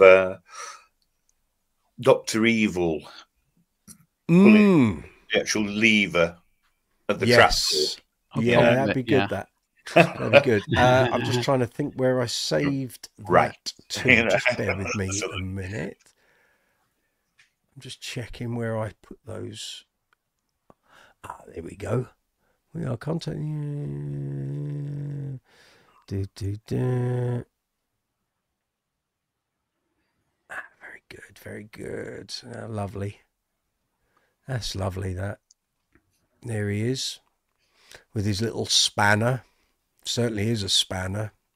And the lovely thing is I can say all this, and if he is still watching, there's nothing he can do about it. He's out. He's sitting there frantically bashing his head against the keyboard. And anyway, right, we're talking bass guitars, bass amps, bass effects, bass players, great albums with great bass playing on. If you got any problems with your gear, amps playing up, pedals not doing what you want, let us know. Put your comments in the live chat window and we will try and help you as much as possible. We're out live on Facebook, Instagram and YouTube, so if you want to join in the bass chat, you're very welcome. Come on in. Absolutely. Unless you want to pretend you're imitating YouTube's chat services, which isn't even something that exists. Nah. Then you can just go away. Feel free. You can actually tell us what you know about sex and travel. And cooking. Quite. Oh, well, if you're going down that road. No, he'll be along shortly. He'll be along shortly. Yeah. I know you said you were looking into it, but I was hoping you would at least enlighten me on what. Oh, on the jazz bass. Yeah, what show was it? That was what I wanted to know first. Hammersmith. And like recently, like 10 years ago? No. It was. Oh God, it was quite early in the life of this live chat, so it was. Oh, okay. Do you know what? I think it was. It was early 2000s. It was 2021. It was January 2021 when we were in lockdown, because it coincided with the 5th anniversary of Bowie dying. Oh, okay. Right. Yeah. That's why it was 5 years. Got it. All right. And that bass, 21. I think it was called a Hammersmith, or I think that's the company.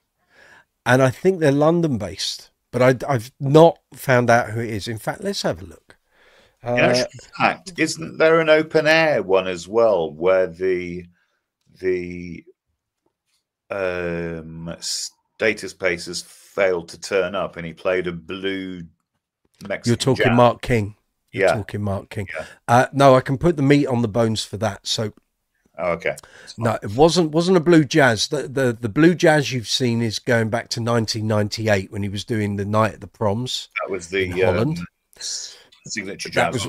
That was the signature jazz. No, the whole thing up the mountain. So I interviewed him about 4 days after it happened. So I got the full rant. So basically what happened was they were going out to like Slovenia or Slovakia, and they were doing a festival, and they had a connecting flight. So they left London. No, I tell you, I'm getting this wrong. So they left London. So this was back in the days when they would still take Mark's bass, of course, and they'd take Mike's Rhodes, and they'd take Nathan's guitar and the horns, and Pete might take a bass snare drum, what have you, and cymbals. And it was cheap flights. Clearly that's what Mark does. Keep the cost down, more money in my pocket. That's fine. I know every band leader does it. And I think they went with KLM. And KLM haven't got a good reputation at the moment. I know several bands who've had gear go missing. And I think they left the UK. And Mark he was on the plane. He hadn't seen any gear going on. And he was watching all the cases go on and the bags, and nothing was going on to the plane. And he said to the attendant, none of our stuff's gone on. And we're getting a connecting flight. Or maybe this was the connecting flight anyway. But if that stuff doesn't go on, there is absolutely no point us going to where we're going to, because we can't do the show. And he said to the captain, can you just hold on, just see if that stuff. And the guy went, no, we're going. And that was it. They were off. So he was already like tapping away to the promoter at the place. We don't think any of our gear's made it. You need to make sure you've got this, this, this, and this. They get to the other end, no gear. But thank God, Mark always has his laptop and a USB with all of the backing tracks that they use, and the bass synth and what have you. So they can pretty much run the show, but it just depends what they're going to have when they get to the venue. So he told me that they always spec on the rider, since they've been doing these festivals and stuff. They always spec on the rider a jazz bass, because you're going to get that no matter where in the world you are. Yep. But that really is not something that Mark would want to have to do, but it's always there as a last precaution. So they get there, this jazz bass is there, it's got 4505s on. way too big. Yeah, so he's used to a King bass with 3090s on, and there's this jazz bass with 4505s.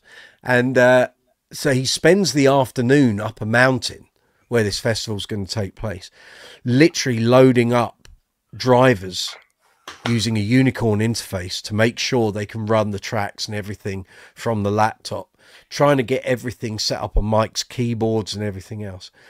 They go into the hotel where they're staying, and by sheer chance, and this is where Bass Guitar Magazine came into its own, was Mark had never met Stuart Ham, ever.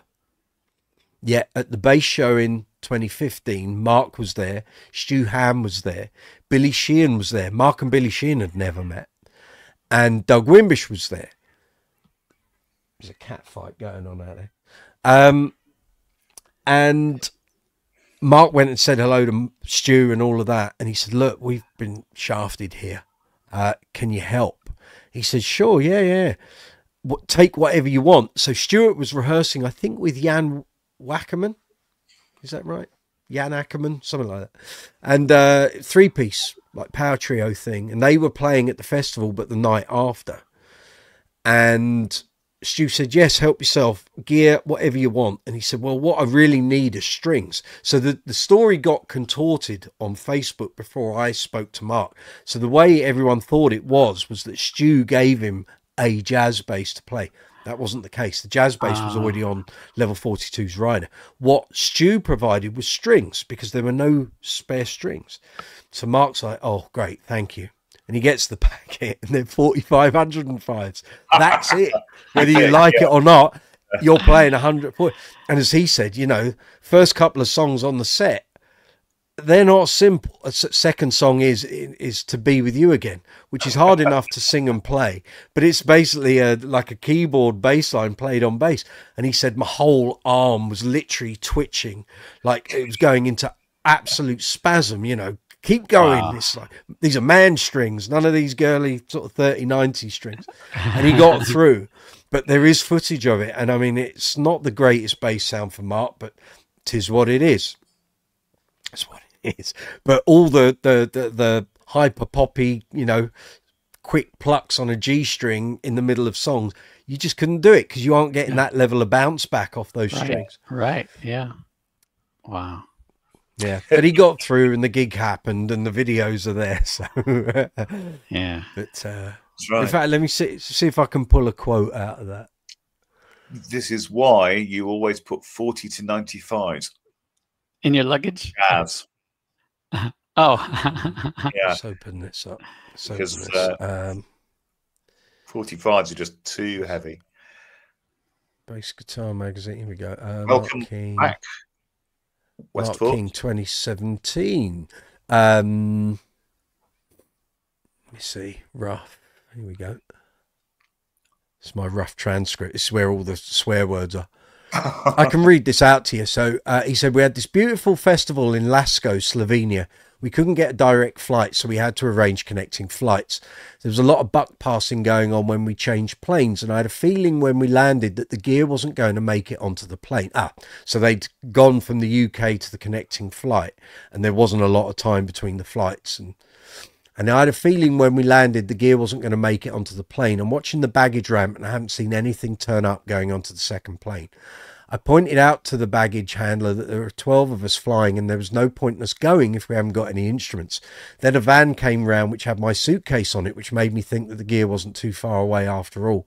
I asked him to hang on and wait for the gear, but he wouldn't, and basically we were told to get on the plane or it was taking off without us. I had my MacBook, which is like my office, in my suitcase, and I've always got a USB stick with a backup of the set on it.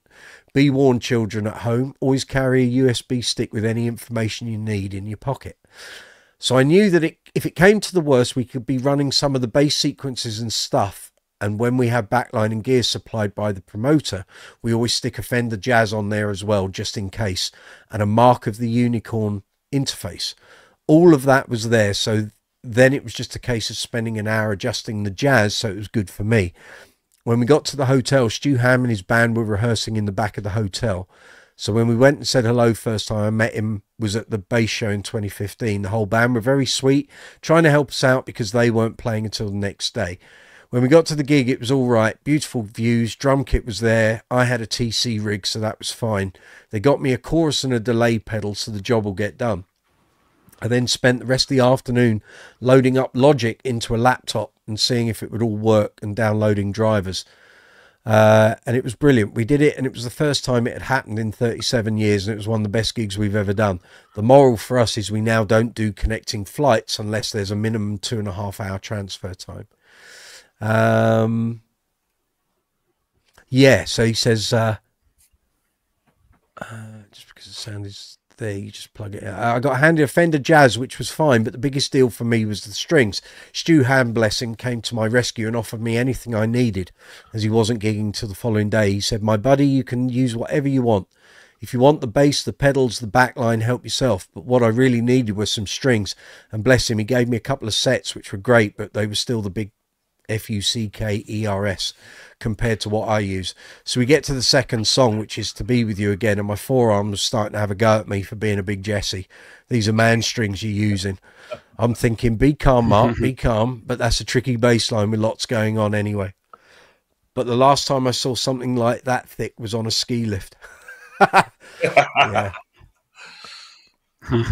So there we go. We got people coming in. Lee Bolton, what on earth was I thinking? Yeah, looks nothing like that strap button. That's okay. Westfort, you're back. Good, good, good. Gareth Harrison uses 4505. Yes, or 4000 for flats. Then you're saying hello, Gareth. James Howard, good evening, sir. Hope you're well. Jonah, hello. Thank you for your yes, you saw I used your little comment last week for my short. Well done. I told you I'd be back for the next live. Good on you, sir. Brownie points for you. Well done. What's this? Can't post comments to some destinations. Why not? Okay, fair enough. That could be fair a enough. I'll take topic that. for another day. What's that? Bassists who knowingly use much lighter strings. That's There me. aren't that many. There aren't that many. Yeah. So it wouldn't be such a. It won't There be a aren't that list of many. 100. No, it'll probably be a list of about 10. To be, Yeah. I mean, the person to answer that would be someone like Jason Howe at Rote Sound, because he'll know all the people, all the endorsers who use 3090s. But there aren't many. You know, Mark does, Stanley Clark. I think Stanley Clark used to use the Jazz set, which were the pressure wounds, but a lighter gauge. He may have gone to lighter strings, I don't know. But it was usually the Jazz Funk Brigade and the Slappers that do all of that. But a lot of them find, you know, there isn't a whole lot of bottom end there. And when you're in a band trying to hold it down, a set of 3090s is not going to do the job. You can EQ the bass and the amp all you like. You're still going to get almighty amounts of twang and not a lot of meat on the bottom. And any band that's reliant on their bass player to provide the bottom end. Yeah. I could have sworn that Larry Graham, and at the time, you know, he was touring with Prince. Larry Graham uses 4595 GHS. Maybe it was just Prince. Then I've got a set of them here. In fact, maybe it was Prince then. I remember something about lighter gauge strings in Prince. Prince might have used some on some of his basses. He had that sort of it might have been when they were using the alembics. Yeah, not 3090, but maybe, you know, something a little less than like around the might have been in 4100 kind of range, or 4095 or something like that. Hang on, it might be. I've got the issue with Prince. Hold on. There we go. I use either 4095. 4095. There you go. Usually. And then two of the status bases have 30 to 90 on either Elites or GHS. Double ball end. Yeah. I do like elixirs. I have a set I'm ready to put on something. I haven't decided my main jazz for the tribute shows, I changed the elixirs on them about every 30 to 40-ish, you know, shows. Okay. Whereas the 30 to 90s on these data bases last about 3 gigs or 4. Right. Yeah. So, well, when was this? 99. Advert Larry Graham. GH. There he is, the man himself. Boomers. Yeah. So they wouldn't be 30. They wouldn't be lights. Yeah. But, hold on.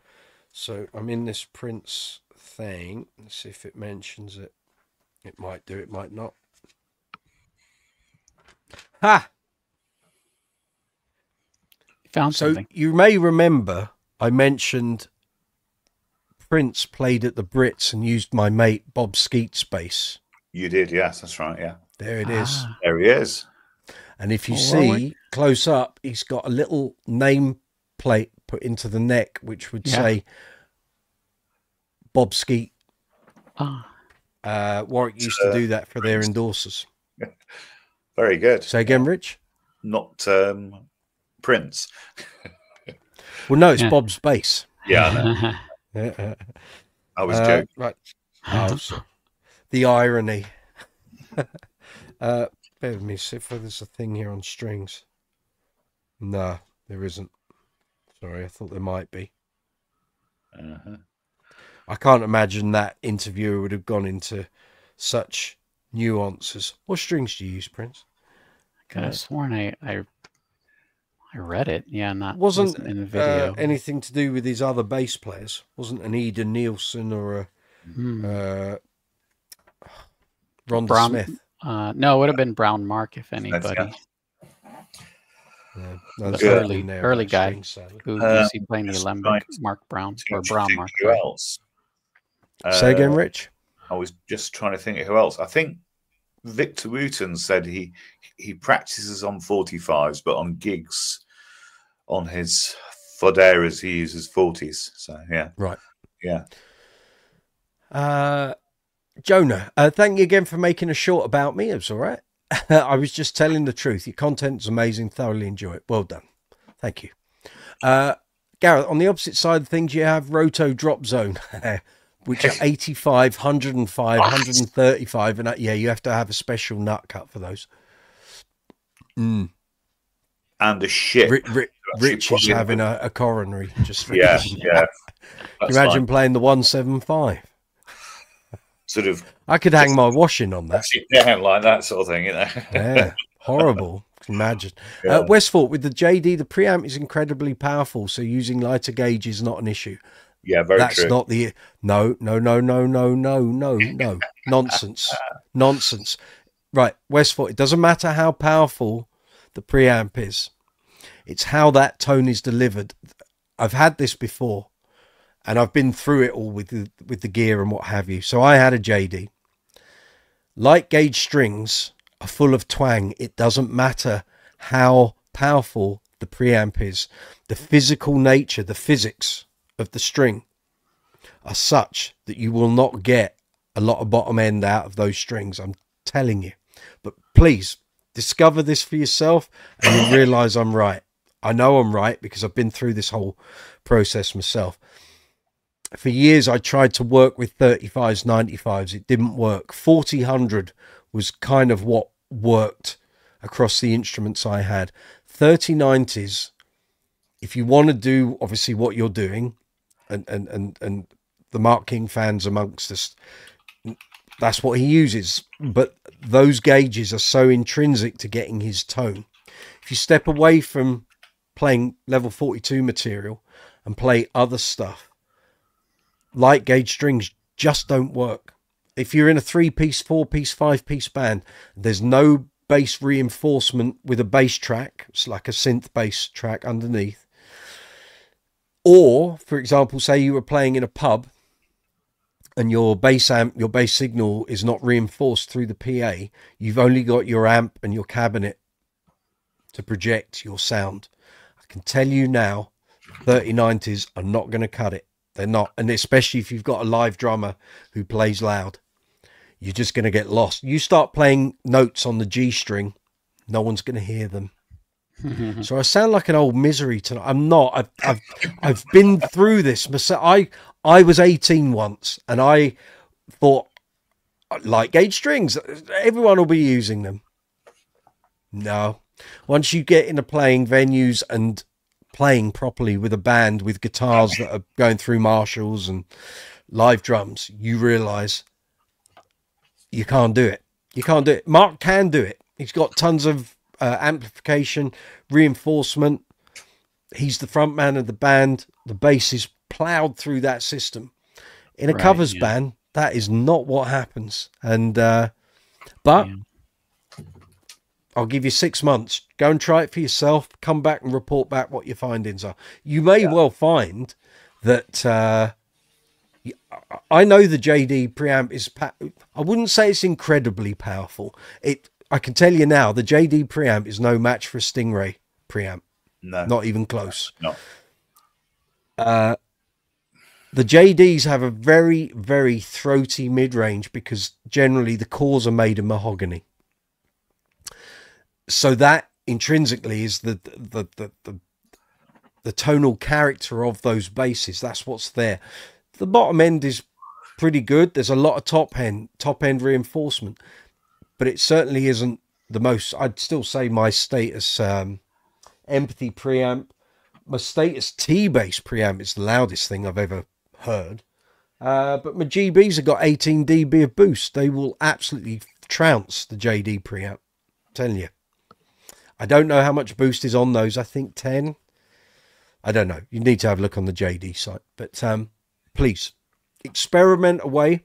Find out for yourself. And in 6 months, you'll come back and tell me I was right.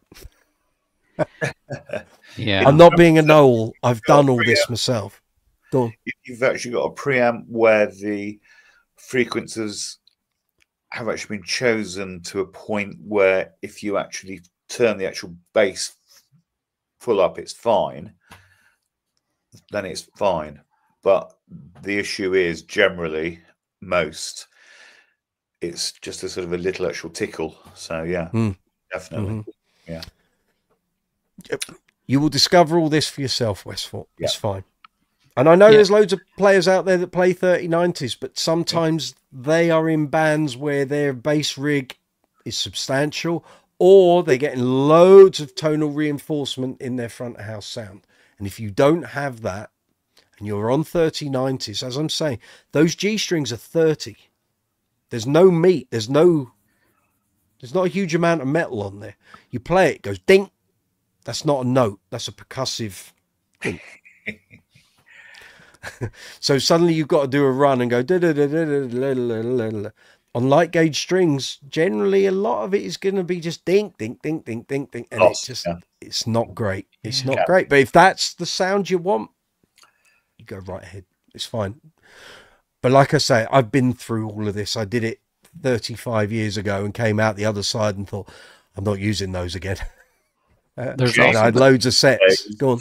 There's also the factor of if you're, now I'm only talking about finger style, but if you play with the lighter touch, you're actually going to let more bass through. The harder you hit it, the more compressed it gets. That's right. And personally, especially at a live gig, I've never been one to be able to control that. I just get excited. I play harder. Of course. So adrenaline kicks in. And I'd say that's probably the case for the majority of bass players because, the adrenaline, so it would be very difficult to coax bass out of strings that light on a gig because you're gonna just dig in. It's just, it's just like human nature almost. But if you're disciplined enough to just very lightly play, then you might be able to get a little more bass out of them. But still, it's kind of physics. I remember my cousin bought a set in about 1989 and we were both intrigued as to what they were going to sound like.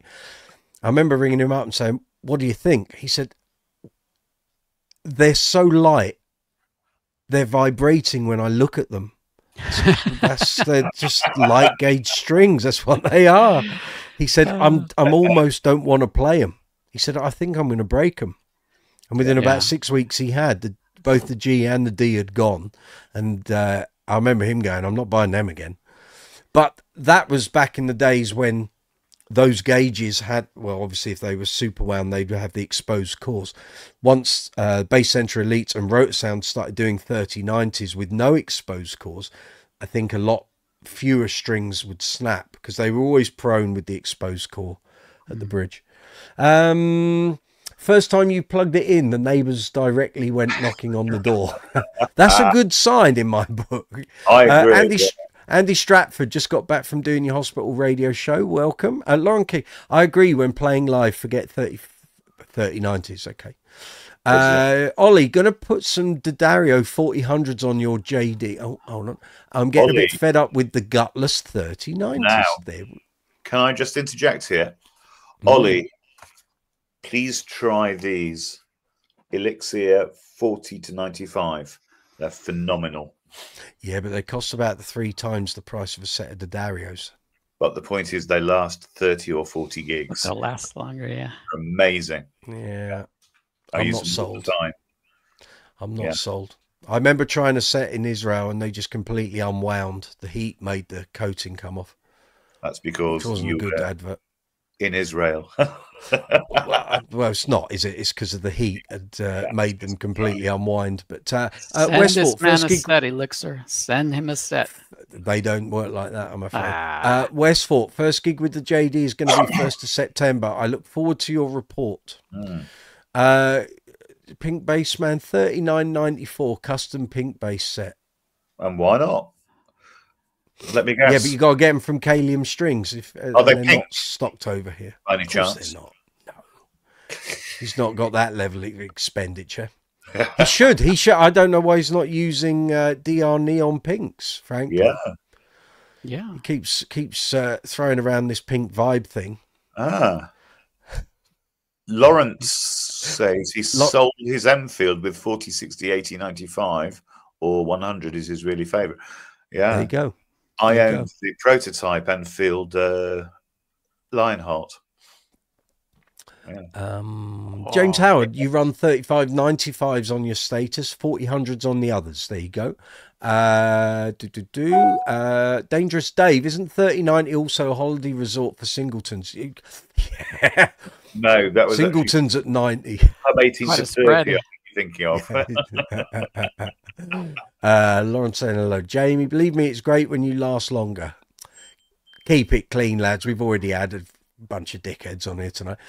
Well, it's probably just the same bloke. Got the same on my J bass, Richard. They are fab. There you go. Yeah, you go. Lauren, it is the Enfield Lionheart, indeed. The Air. Yeah, I reviewed that when it first came out.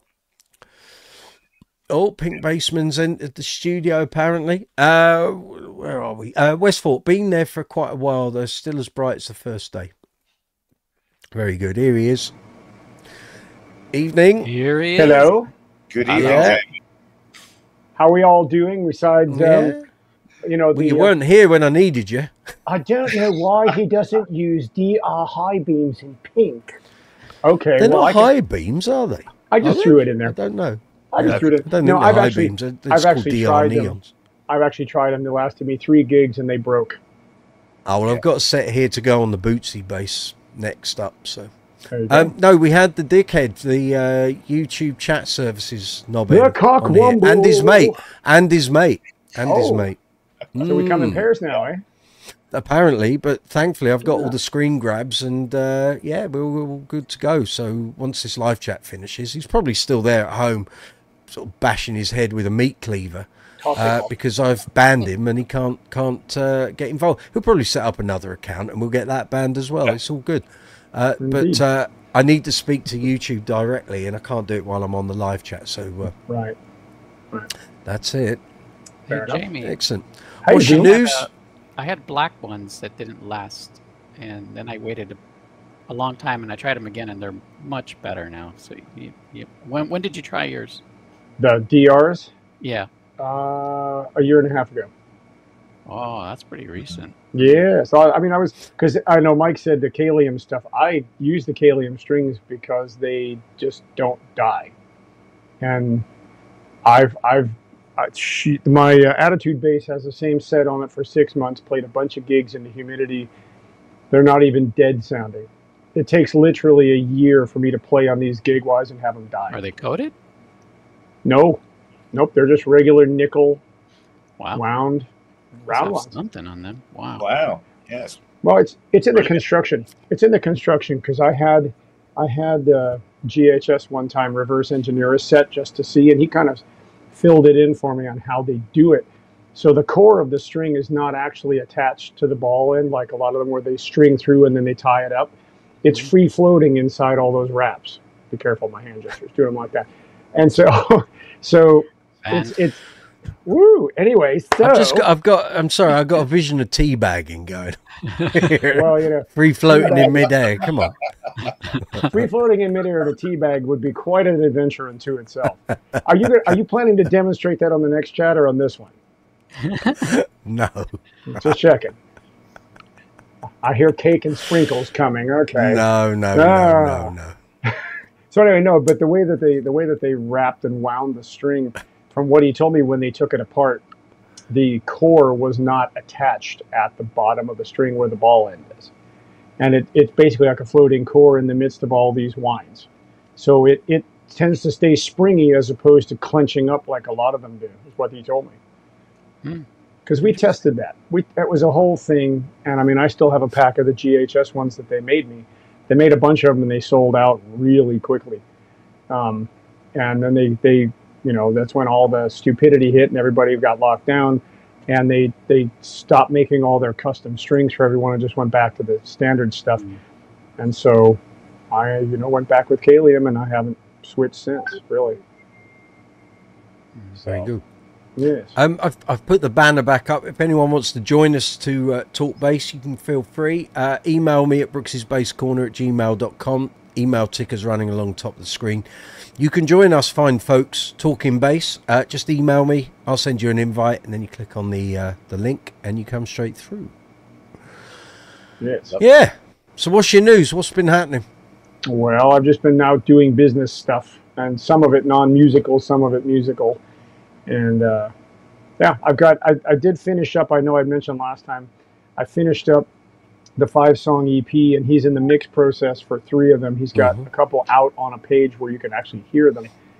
And I gave him one with the JD, which ought to be really interesting, because if you put in your mind the bass tone from the song Big Generator, that's what you'll get through the entire bit with the JD. So, which isn't a bad Tobias imitation. well, I ran a nice little octave on it, and I ran it through a bunch of little bobs and bits to give it that kind of low-end rumble that it doesn't always have. So, did you choose? Well, you've only got a 4-string there, so that Tobias used to be tuned down to a low A. that's correct, and it was also a longer scale. That was a special one. If you read back, that was a 36-inch scale bass, I believe. Of course, you know, Chris being a big guy, anyway, it still looked small on him. Looked like a mandolin. Right. The Rickenbacker looked even smaller than a mandolin. So yeah. Yeah. But, Evening, Patrick. Good to see you. It's all good. So this is live chat 127, coming to you live from London and Nashville and LA and Derbyshire. We cover everywhere. It's like Only Fools and Horses, London, Paris, Peckham. Yeah, that's right. That's it. That's it. Yeah.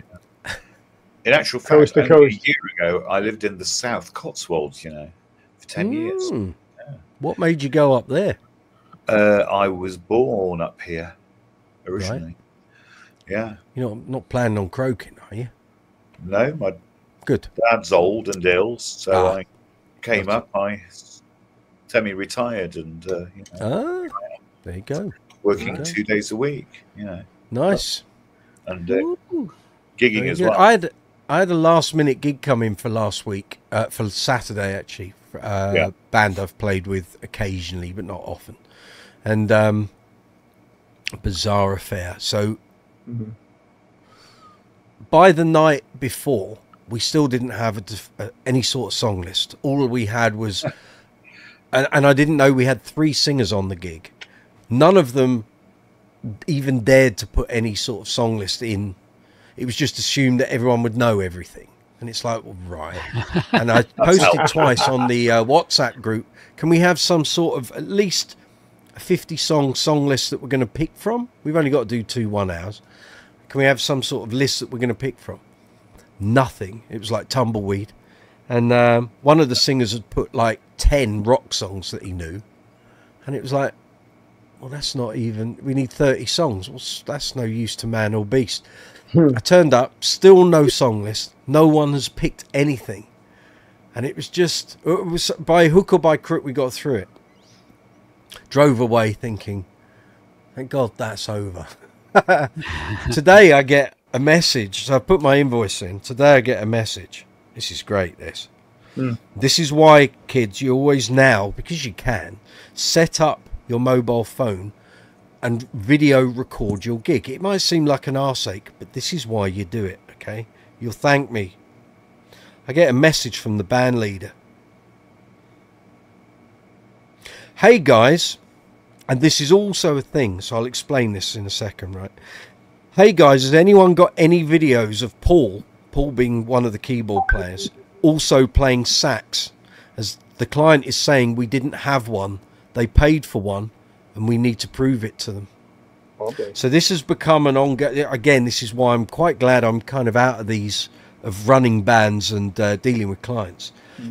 A lot of wedding clients now have this thing where you'll do the gig, they'll be fine and happy at the end of the night, and when it comes to paying the agent on the Monday, they look for any way to reduce the amount that they have to pay out.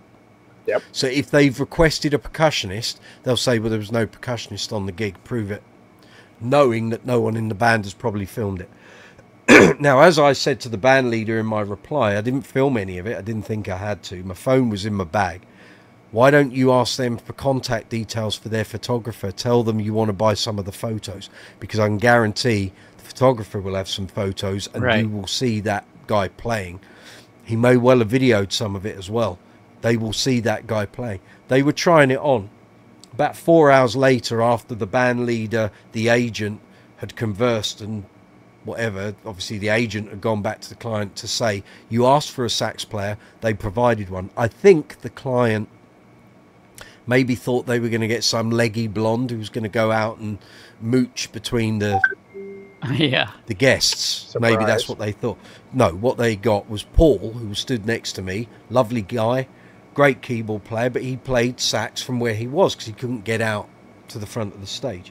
So about 4 or 5 hours went by, and then this reply came back from the agent to the band leader that says, "Thank you for jumping on this so quickly. I've received this reply from the client. This is what goes on. So this is why you film. It's called having a CYA camera, cover your ass camera." Yeah, I gotcha, yeah. The client said, "I'm so sorry. We genuinely had no recollection of seeing the sax. You wouldn't have done. You were outside the whole time we were playing. Maybe I was only in the room when he was on keys, and clearly we were having too much fun.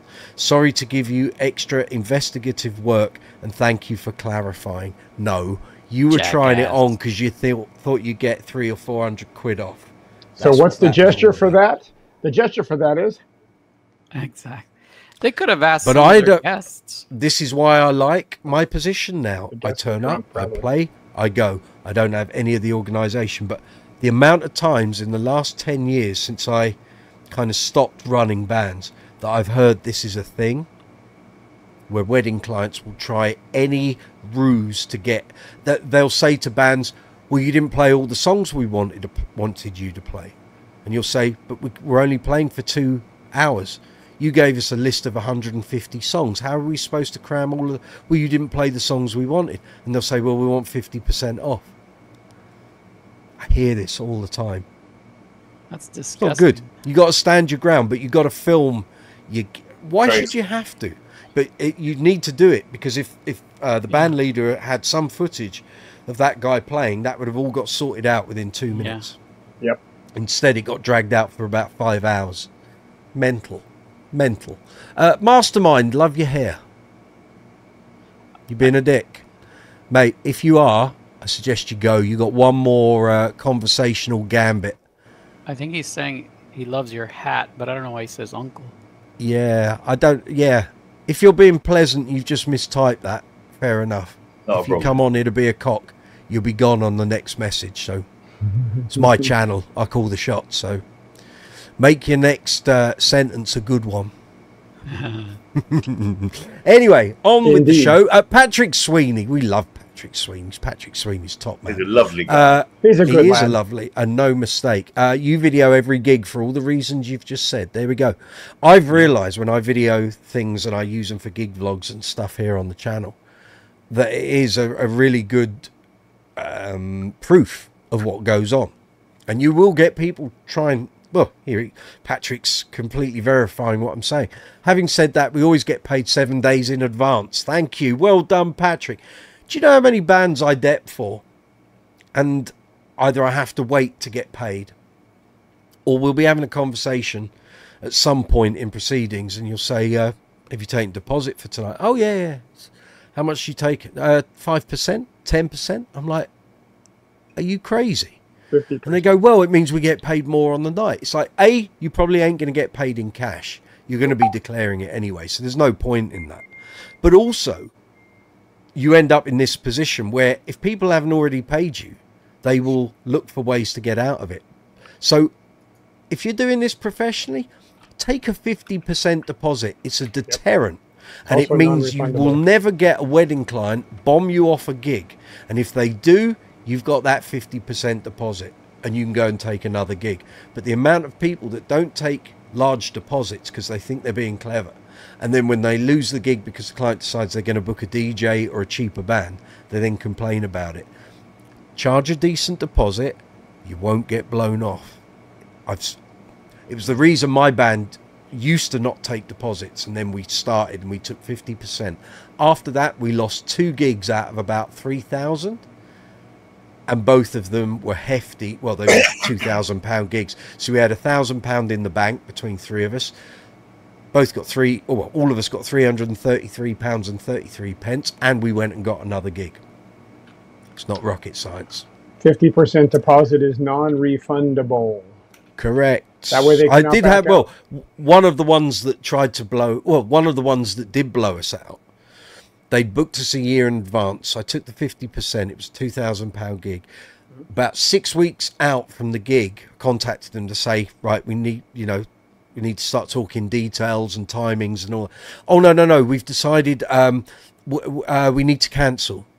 I said, why are you cancelling? Well, we're going to New York for the wedding. I said, right, so you flying us out there? They went, no, we've got a band out in New York, so we need our deposit back. I went, no, you don't get the deposit back. Yeah, that's the whole thing. You've booked us for this date a year in advance. We've turned away everything else to do your gig. What are you talking? Oh, well, you know, because we've told you 6 weeks. I said, no, check your contract. It was in the quote. Yeah, if you cancel us within 3 months, there is no returnable deposit. You actually have to pay the full fee. Yep. Oh, because, well, we've turned away other work that we could have gone with another client and we wouldn't be in this position. Yep. We got the full fee and we got another gig out of it. Even better. They kicked up a storm. Well, they kept going, well, we want our money. I said, well, you'll have to take me to court, but you signed the contract and you had the quote. You know, I put it all in the quote, what the deal is. You signed it. You paid it. Yep. It's your choice to hold it in New York. Nothing to do with us. We still think we're turning up to wherever it was in Kent. Right. Crazy people. Yep. Tell you. Yep. Right. Let me just star these. Stacey Ann, deposits absolutely required, 50% or nothing. I taught you that, Stacey Ann. She used to take hairdressing bookings and not take deposits, and she'd be stood there, no one would turn up. Charge them 50%, they'll always turn up. Yep, because they're vested. There we go. They are vested in. Exactly that. No one wants to throw away money. And actually, one of the gigs that we did lose, so that was one. The other one that we lost was because they were rolling in money and they had been offered the chance to have a name singer perform at their do. I think they rang us like 6-7 months before, so we had plenty of time to get something else, and they just said, we know we've paid the deposit, we've decided we want this instead of you, keep the deposit, no hard feelings. And that was it. And we were like, okay, all right, we can go with that. Yep. Stacey, I'll fill the slot with someone else and it's a deterrent. There we go. Put everything you need from the clients, put it in your contract. Exactly. Non-refundable savings. Yeah. If it's not in writing, they're correct. Gareth, are you a member of the MU? I am, although my renewal is coming up and I'm debating whether they've put the money up, £275 for the year. I'm beginning to wonder if that's a very expensive diary. So something you want to think about. Mm-hmm. Sorry, something you want to think about. Are you talking about the Musicians Union? Yeah. Mm-hmm. Okay, so we have it here as well. Zoom, you probably got it out there too. But Yeah. the primary use of the Musicians Union here, especially in Nashville, is if you were doing a session for a country artist and you do it on the card, right? So you get paid the standard union wage, right? Well, that's all changed because there are very few now who do that. They pay you in cash or some other, so it doesn't go that way anymore. I haven't done a union card session or union card gig in probably 15 years. So it's if it's affording you some coverage, if it's affording you some specific benefits, by all means. But if not, reconsider. Probably the I only will. plus point we do get with the MU is you get about £10 million Yes, public liability. coverage. There you go. Yeah. That's But- what And it will cost you more than the MU fee to get that. Right. And try getting that out of general insurance companies. They don't Oh, want to do it. yeah. Yeah. And we get, I think it's £3,000 instrument coverage out of house. So Yes, if you go and- abroad. And during COVID, they did things like earned nothing for, of course, months. They did the same. They gave me £100, I believe it was. I think I got about 700. I didn't know. And I had a benevolent fund. I got another 300. But yeah, right. that was I it. think it was because I'd had some help from Help Musicians. And if Yeah. you had that, you were then entitled to something extra through the MU. And I'd been with it since I turned pro in '95. Right. So I think there might have been a tiered thing where if you'd been with it a certain amount of time, you got more. That wasn't in one payment, by the way. That was over about the whole year of. So you got one lot, and then you had to apply for another lot, and then another lot on top. Patrick says he takes 50% for gigs and also takes 50% on his landscaping garden design business. You have to do these things. People, the way it used to be was people thought they were being clever, and I still know bands that do this. So they take a minimal deposit because they want as much as they can have in cash on the night. Now, quite a lot of bands, or quite a lot of weddings and private parties, still operate that way. But a lot of clients now will, because everyone uses online banking, they'll just do a transfer from their account. And if you're fortunate enough to have enough money coming in from other sources that you can try and wangle cash gigs so you don't pay tax, then so be it. But there comes a point that, you know, you only need one idiot to dob you in, and you're going to have the tax man tapping on your door. And if they find you guilty, you don't get any benefits ever again through tax, and you will constantly be scrutinized. So I just don't see it's even worth the bother. Unless you're, you know, if you're making hundreds of thousands out of music, then If you're only. not going to worry about the old. Yeah, exactly. Find me those people, because it ain't me. Anything is the answer. Yeah. Yep. Still thinking, but for now it's going to be. Oh, okay. You changed the color. It's white. Leave it white, for God's sake. It's a white base. It's nice too. Why would you change it? Yeah. That was recently White base. refinished. That was recently redone, complete with a new fingerboard. Leave it alone. Just play the thing. Yeah. Just play Worst- the thing. Worst case scenario, save up. Do and buy a your own paper thing. later. You don't need to be Mark King. All right. No, you There's don't. already one. Right. There's already one. Do your own. Plow your own furrow. Do your own thing. Be famous for playing a white JD. How about that? Yeah, for Gareth, sure. seen an increase in pubs using C247 for payments. What's that? I'm guessing that's a bit like Events UK and... See, I'm out of the loop on a lot of this stuff. Events UK came in just as I kind of stopped doing pub and club covers gigs. So a lot of these companies have sprung up, and I've never had to deal with them. I read a lot about them on Basschat, and it doesn't sound like a very happy system or systems. Patrick, cash is a rarity on any... Look, when I joined Cover Story in 98 and we started doing all the bars and clubs in 99, getting paid that wasn't cash was a rarity. But within 2 years, once self-assessment was firmly entrenched here in the UK, cash gigs were Hen's not teeth. Practically, yeah. a thing. And they very quickly, I think the taxman got wind of what was going on in the entertainment sector, and a lot of venues, certainly here in London and in the southeast, were part of chains like O'Neill's and Walkabouts and what have you. You had the Brannigan's chain, Henderson's management, and they were basically told, you now have to get the bands to send you invoices and then you pay electronically. And I remember it was like this sweeping thing. It went from 1 year, literally every gig I'd come, or every weekend by Monday morning, I'd have a huge wardrobe. Huge, not huge, but you'd have a couple of £100, 400 quid, say you did 4 gigs, £100 a time, and you go and pay it in at the bank or the post office or whatever. And then the following year, that never happened. I realised I'm not walking to the bank every Monday. It's all going in electronically through the week. Yeah. From these or you get paid at the end of the month. So you do all the gigs for the venue, and then you get paid in the first week the following month. And it just changed very, very quick. The weddings and the private dues weren't so quick because online banking wasn't a thing. But online banking now is such a part of everyone's life that, you know, sort of weddings and private dues. Well, once online banking became more prevalent, I would say to clients, we want paying by the end of play the day before the event. So if we get to the morning of your wedding, you are not going to be thinking about paying the band. So do it in advance. It's something I don't have to come looking for you at the end of the night to get the money off you when you're drunk and enjoying time with your guests. Much easier for you to pay me in the week leading up to it. And that actually became a thing.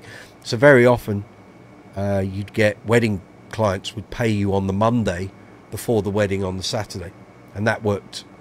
You know, end of the gig, you can pack up, you can go. I haven't got to go traipsing around trying to find a very drunk groom or bride, trying to get them to pay me. Or parents. Yeah, I mean, we did. Yeah, that was the one. That raised a smart. That was the first gig in 2001. I remember it profusely because that was the day I missed out on a £495 Status Empathy cherry sunburst. How much? By 5 minutes. 495.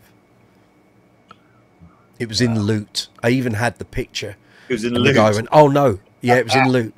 And the guy, I contacted the guy. He said it's sold about 10 minutes ago, and this was like an hour before I left because it was in Northampton, and I was going to Nottingham, and I was going to try and pop in and buy it en route, and then go on to my gig. We did that wedding. It was one of the first ones that we did for an agency. And there was no stipulation for extra sets at the end of the gig. And normally, I don't think we'd done many weddings at that point in the life of that band. Normally, if we did private events, they were for people we knew, so it was never a problem. So anyway, this was the first wedding we'd done for this agency. And at the end of the night, a very drunk father of the bride comes up to us and goes, "Play some more." And we were like, right. And I looked at the drummer and the guitar player and said, "Well, how much do you want for this, lads?" And they went, we hadn't had the discussion. We didn't know what to charge. "How much are you charging for extra sets?" And we're like, don't know. What do we want for doing it? So Steve, the singer, said, "Well, I've still got to drive back to the Northwest." He said, "I want decent money. Otherwise, I want to go now." I said, "Well, what do you want?" He said, "I don't know, 75 quid. I said, "Fine." So I said to the guy, "We need 225 quid. Otherwise, we're going to pack up and go." He was like, What? You're already here. Just play." And it's like, no, we've already done 2.5 hours for you. Yeah. You're now asking us to do another 15 minutes, half an hour. I don't know what you want. We're not going to do it for free. We're not just here for the laugh. Right. And he literally had to go round because he'd spent all his money. He had no money left, no cash. I said, "Do you want to write me a check?" He said, "Well, I haven't got my checkbook." Pass the plate. So he did. He had to go around all the guests to get as much money out of them as he could. And we were getting paid in pound coins, 50p's, like a bag of change, some notes. It was all nothing just, like sifting the guest list. Quite. Yeah. So after that, the very next day, we had a band phone call. And I said, "Right, lads, we've got to set something in advance for this." So from that point on, from 2001, any wedding or private event that we did, in our quote, it would say, and in fact, I can pull up the document and tell you exactly what it said. So there was never any confusion, and people would know in advance that if they wanted us to do more, then they had to pay for it. And if they weren't going to pay for it, they don't get any more. Cheerio. Simple as that. Mm-hmm. Yep. See, hold on. Quote, here we go. Wedding quotes. Wedding quote templates. That's the fella. Hold on. No, you can't open up a PDF in there. Dope. Just bear with me a moment. I'll just open that up. Quotes. Here we go. So for the uneducated out there. Or for those who can do better on a gig getting paid.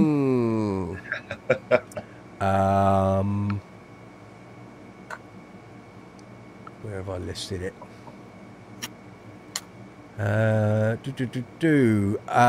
Occasionally we are asked to quote for an additional extra set or a fourth band set if we're doing 3.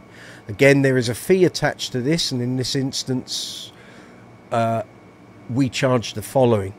So for 3 of us, if we're doing it as a 3-piece band, it was an extra 225 for up to 15 minutes. Mm-hmm. It's 300 up to half an hour, and it was an extra 500 if you wanted us to do an extra 1 hour set. There you go. Yeah. So there was never, you never get that odd look from people going, that they knew in the quote. And very often, people either knew and came with cash, or what else did we do? Or they just go, we don't want the extra stuff at the end because they knew it was going to be too costly. And it was much easier to let us pack up and have the backing music, DJ music running in the background. Mm-hmm. So there we go. Right, messages. Here we go. Westford, you're not changing your white JD. No way, it is staying. Very good. Yeah, leave it white. Believe me, as you get older, Definitely. you'll realise the joy of a white base. It's good. Yes. Patrick Sweeney, a lot of pubs are now chain pubs, and you have to invoice them and wait 4 weeks to get £100 each. Same here. I don't Same bother here. with that. Hence, we don't do many pub gigs. Correct. Well done, Patrick. Westford, first time you went on your live chat, I told you about my JD arriving in about 2 years. Of course, sorry. It's too much going on. So you will have 2. Very good. Excellent. In that case, I wholeheartedly applaud your choice of cherry red. However, I have to say that blue pearl GA24, quite like that colour. I've been thinking, the special is there one? anything? Yeah, Yeah, special is there one. anything? That's not the natural. That's not the normal pearl blue. That last one that he posted. That's a it's like a special royal one. blue. Yeah, Very I like much. it. Very much. I'm wondering if there's a few things I might have refinished in that.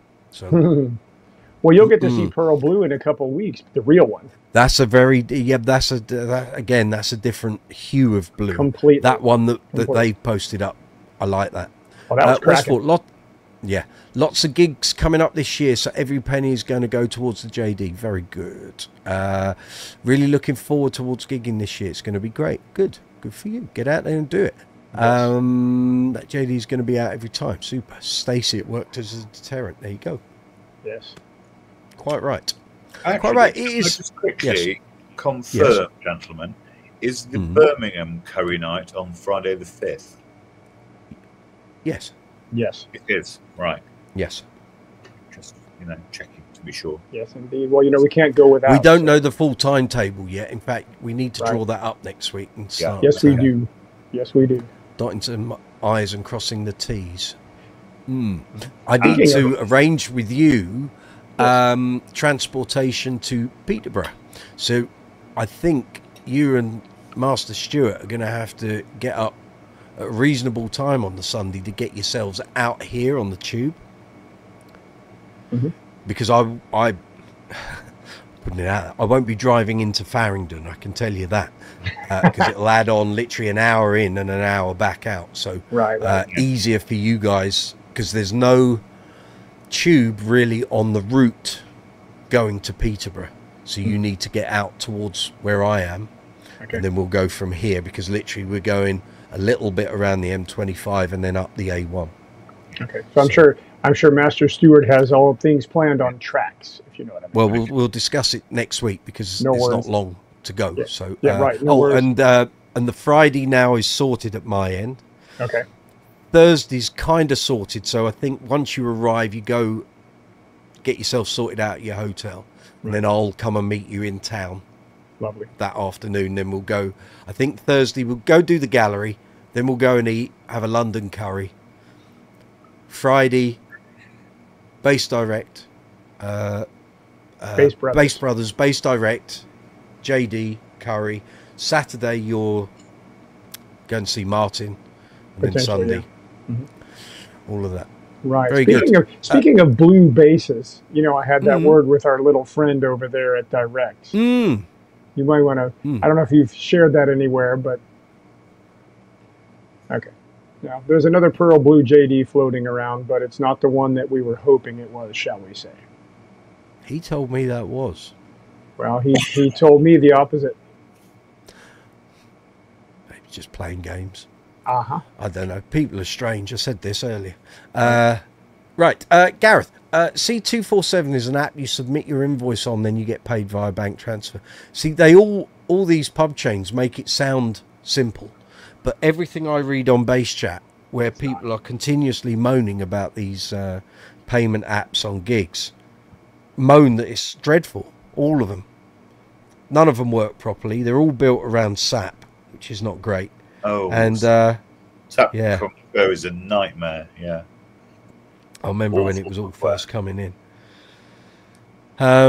SAP. So, Complete yeah. rubbish. Complete rubbish. Junk. Yes. Yes, agreed. Agreed. Yes. I Not used to do good. my work mileage claims for Gloucestershire Music on it, and prior to that, it was all on, of course, paper, Oh, yes. and I could do a month's mileage claims in an hour on paper. On SAP Concur, it was about 2.5 hours. That was Right. a nightmare. Yeah. So, yeah, no thanks. See, that's it. No. And now we, of course, in Zuma knows this, we have something called Venmo. And Venmo is very easy to shift funds from one to another.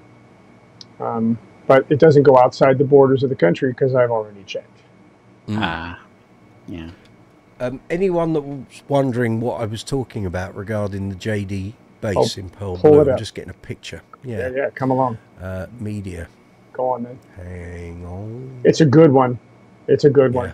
If I can find it. If you can't, I will. I can send it to you if need be. Because Toby posted it. Yeah. Just checking I'm in the right place because there's 3 forums on. Right. Let me see if I can find it real quick.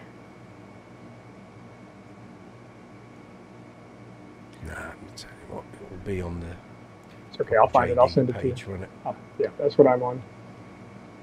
I'm gonna have to catch it on catch up because I gotta go. All right, man. guys. No Okay. worries. No problem, Zuma. See you guys soon. Take care. Thank you Have a for good one, Zoom. joining in. Thank you. See you, bro.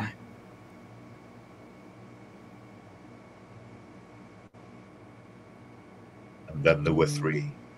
The Three Musketeers ride again. Absolutely. Maybe JD Owners Group. Well, I'm actually looking JD on. Guitars Official. Well, I'm looking on the actual base page and I don't see it. You know what? Wait a minute. I have an idea. Just a moment. Wondering if... No, they definitely posted it on Facebook. I do remember that. They did, but I was trying to think if it was there, if it was on Toby's page as well. So I'm looking on Toby's page. He's got some smashers on his page. Nope, it's not on his page. It was on Instagram for sure. Wait a minute. Let me look there real quick. As we're tap dancing around the screens. Really exciting viewing. Jolly lovely, let me tell you. Well, it's as riveting as 5 Men Make a List. Absolutely, yeah. Yeah. That's right. Let's see. Or actually, I was going through one of the old live chats last night and we spent half an hour talking about plectrums, which was absolutely How dare you swear at me like that? boring my tits Plectrum? off. I was going through it thinking, How I dare can't you? make any shorts out of this. There's nothing of any worth here. Definitely. Yeah, there's no... I think I that think I picture got must it. have been on... Have you? No. I've got it. I've got it. It's on Toby's He- special page. So Special- for the special people. for the special, yeah, that's like saying special fried rice. Okay, so Are we talking T-Dog? T-Dog, T-Dog yes. Customs. Right? Go there, because I'm looking right at it. There we go. There it is. Yes. So That's a cracking- that's a I cracking can just finish. share this page. Yeah, there we go. Yeah, you can. for sure. Right, let me share this. So people were wondering what the hell I was talking about. It was this.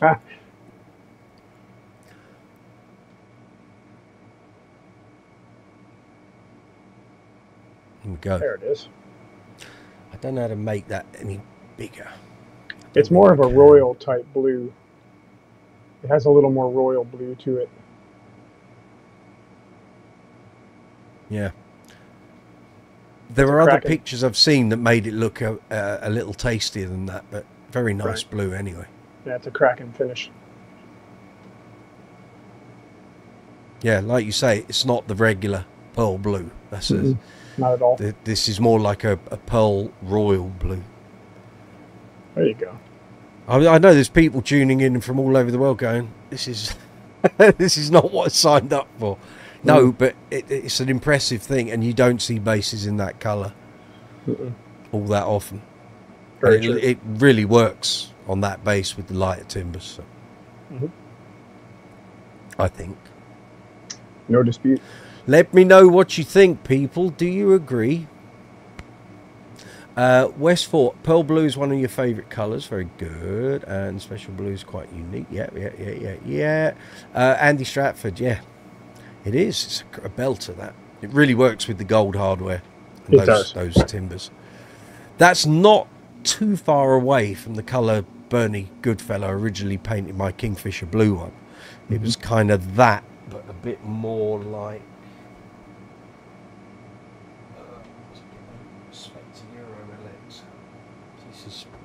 Blue-black. I like that. Think of that JD mixed in with that. With all the gold hardware and light timbers. It looked really good, but I remember saying to him, it's not the colour I asked for. Can I just have it the colour I asked for? He went, but don't you like this? I said, well, yeah, it's very nice, but still, it's not the colour I asked for. Looking back now, I probably would have just taken it because it wouldn't have the patch that you see. But there we are. So I've got some fun and games next week. It is rampant. So I've got one gig this week. On Saturday, we've got an Uncle Funk show up in Bishop Stortford. Next week is off the charts. So let's just call up the diary. I know, because I looked at my diary today and thought, oh my God. So bank holiday on Monday. I'm then down with my folks next Tuesday. Prior to the live chat, I will make sure I'm back in time for that. It's fine. 27th, I've got dentist in the morning, as well as everything else that I have to do. Dentist in the morning. I've then got a joint 50th and 18th party in Essex with Uncle Funk. I've got Thursday off, thank God. Friday, we've got a Decades of Dance show at the Beam Theatre in Hertford. So thank God we got Thursday off, because I'll have some time to run the Decades of Dance show. And then we've got an Uncle Funk show on the Saturday in Herne Bay in Kent. So it's a bit frantic. Oh, and various things going on the Sunday. Just crackers. Crackers. I do like a busy week, but yeah. There we go. Oh, it's just me and you. He's gone off for a Vimto. A Vimto refill. Refuel. Right. Patrick Sweeney, yes, lovely looking bass. There's Ollie. Ollie's with us tonight. Why do GA24s have that little screw on the underside horn? Perhaps Mr. Millard will know. Perhaps he will. Yes, he does. So that bottom, little, there's a small screw if you look closely. It's on the point. It is literally on the point. Right. That's to keep it from damaging the wood when you set it down. Got it. Just like oh, I see. Yes. That's well, they got that body shape. That's the alembic with the extra tail piece. Yes. But that's a very good idea. That way it keeps the wood from getting mucked up down there when you set it down, you know. Yeah. Good question, Ollie. Good eye. Gareth Harrison. Oh, I think, is that sorry, you've sent me a link, Gaz. We run it, see what it is.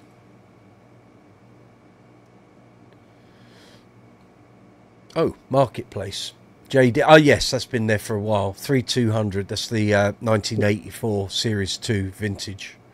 On Cherry Reverb. Burst. Yeah. I've had to go on Reverb and looked at all of them, and This is on Facebook Marketplace, but it's the same Facebook. base. Okay. Right. He's based down the south coast. Gotcha. There was a couple. 3200. What did you think of base direct pricing that classic 4.2? I chuckled to myself. A little bit spenny, isn't it? That one? Just a wee bit. A little optimistic. It's kind of like looking at the one that Bass Brothers has, the number 2 ever built, and they want $5,000 and then some for it. And by the time you do the conversion, let me tell you this: by the time you do the conversion on that one, it's $7,000 here to purchase from the Bass Brothers. Crazy money, isn't it? Well, I mean, again, that's a very specific, that's a specialty item that somebody's going to have to want to spend that kind of dosh on. Let's be blunt. Yes. Yeah. So, yeah. I mean, there's always some nice exchange, but here again, you know, somebody's going to have to really want that. Yep. Correct. Yeah. Absolutely. Correct. Westfort, on Le Bon Coin. Lebon Coin French site, there is a nice pink JD. Send me a link, man. Let me have a look. They can't send links. No, he'll send it to me on Instagram, so I'm not worried. Oh, okay. Very good. I'll have a look. French If you're side. coming in, it's 20 to 11. It's live chat 127 here on Brooksy's Bass Corner. You're very welcome. We're talking bass guitars, bass amps, bass effects, bass accessories, great bass players, albums with great bass playing on. If you want to join in the live chat, you can. There's Email no me cake. at Brooksy's Bass. No, there's no cake. Virtual cake. Virtual Brooksy's cake. Bass Corner at gmail.com. Send me an email. I send you an invite. Click on the invite and you come to screen. Simple. So Ollie. Ollie. Go on. I know Mr. Paul Ruthven used to own that second JD and the first one, I think. Yes, he did. He owned the second one specifically. The first one is owned by a guy called Thomas Boyle. Tom Boyle, that had a very nice Lembic, wanted to sell it to me. For 5 I haven't million got the quid. cash. Right, for 5 million I can't remember what it was. No. It was a reasonable price at the time. This would have been 2012. Okay, so some time ago. And it was a reasonable price. And about a year later, I had the money, which I bought the 20th anniversary. And I went back to him and said, do you still want to sell that bass? Oh, yeah. I said, how much do you want? He doubled the price. Of course I he said, did. hang on. You offered it to me like 12 months ago at whatever the previous price was. Oh, well, prices have gone up. I went, not doubled, they haven't.